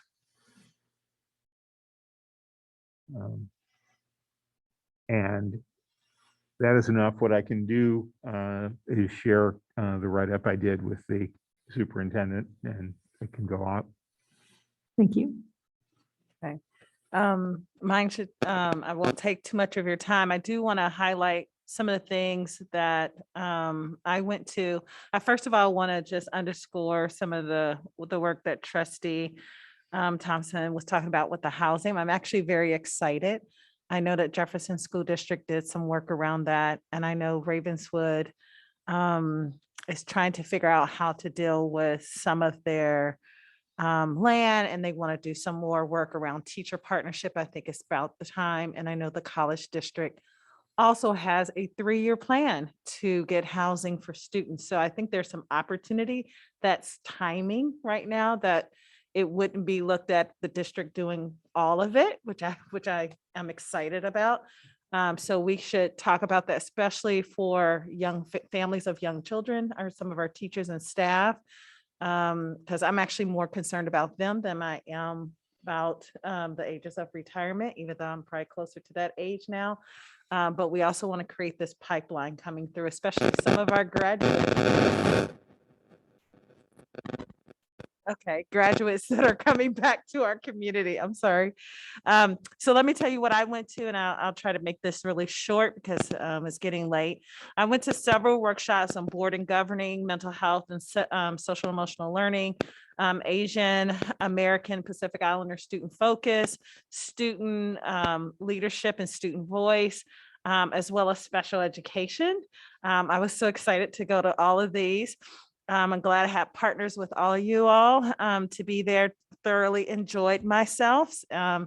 Thank you for Rich for helping me out the first night. Because I had a hard time flying. So he helped me, and thank you for your partnership.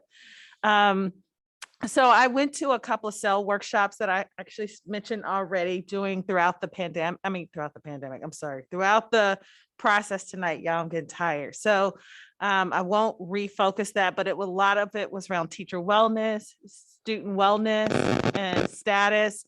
But particularly what stood out with me, and I would love for him to come and talk to us, is Dr. Rios. He was a student who grew up in Oakland. He was on the road of affiliations with different groups that was going to lead to non-academic success and maybe even graduation. And a teacher turns his life around, and he ended up going to Berkeley for his undergrad and some other colleges, and ended up at Stanford for his master's and PhD. And he just has a phenomenal story, particularly some of our community that looks a lot like our 40% Latino families, that I think is actually really phenomenal how he turned his life around, and talk about kind of his background in sociology, so the study of people and what matters to them. And so he does this whole study around what kids of color need, what all kids need. But he talked about this balance between support, emotional support or information, and how familial families need more emotional support, and that actually leads to more academic success. He was actually pretty powerful. I went to the Latino luncheon and I actually asked a few questions and got to know him a little bit. And I think it's phenomenal to be able to have him come, because I think he actually talks about strategies and tools that teachers need. But I also think for some of our students who need a little bit of inspiration and know education is a good way to go. I was actually thinking about our trustee Osuna, and it was like, wow, I would love for him to think about going into public policy and thinking about, you know, his role. I'm not his mom, I'm not his family, but like I have these visions for him. So I just thought I'd put that out there. And then there also was a presentation with Care Solace out of Dallas County. And what I loved about Care Solace, which I didn't know, is the founder of that organization, it was out of his own mental health that it was created. So one of the questions I brought up with him, which I think is an opportunity for us to explore, is the issue with Care Solace is actually not Care Solace. Their navigation is actually outstanding. What is the issue is insurance. And I've asked him specifically, how can Care Solace get contracts with insurance, and then, you know, we add more providers who are not on insurance, so our families have a better opportunity. It lowers the cost of our system. And so, and even for our families that are on IEPs and things of that sort, it could help with some of that and lowering our cost. But anyhow, there's some work that could be done there. So I was like, I was just very impressed with him. And then something else that stood out with Cell is that something came out of one of the workshops, that the social emotional needs are masked through academic achievement. And they discussed the signs of perfectionism, deep worry about bringing honor to their family, anxiety over college and getting into the right college. So I thought that was interesting, because I think we swing to the other side of kids who have mental health disorders and things of that sort, but there really is a spectrum. And so I just also want to keep that in mind, to remember those students where it's masked by academic achievement. The other thing I went to was a lot of board and trustee development, and the superintendent evaluation came out of that. I thought it was wonderful. I went to a closed session workshop that was really interesting. Well, I can't remember what came out of it except for trust and build relationship and have good communication. That's what I remember about that one, and consensus building. I'm so excited to talk about the student trustees. I'm trying to get through this really quick. It was clear they talked about student voices. I was really impressed by the student trustee panel. They had students who had foster care experience in their background. They had students who were English as a second language or in very diverse culturally. And one of the things that came out of there, that there are subtle messages that are given to student trustees that they're not enough. And so that just kind of helped me to understand and think about, how do we really nurture our student trustees and the next student trustees, that they are enough and that their vote is here. I think we do a great job with allowing to vote, but how else can we actually include the student voices? So that was like really interesting to me. And then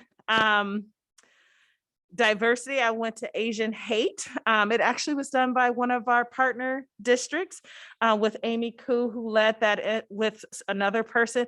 And they talked about specifically that district really helping our students become global citizenship, which is like a great language to really talk about how do we work with people from different backgrounds and experiences. And I thought that was like pretty engaging, so we can talk about global leadership.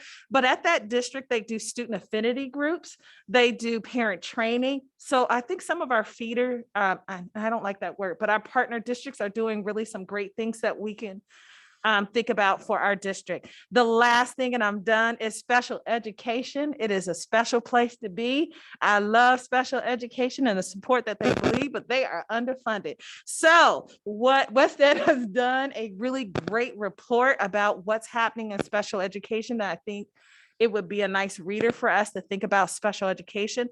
The strength of special education is that it really does serve all the kids who need it the most in a variety of ways.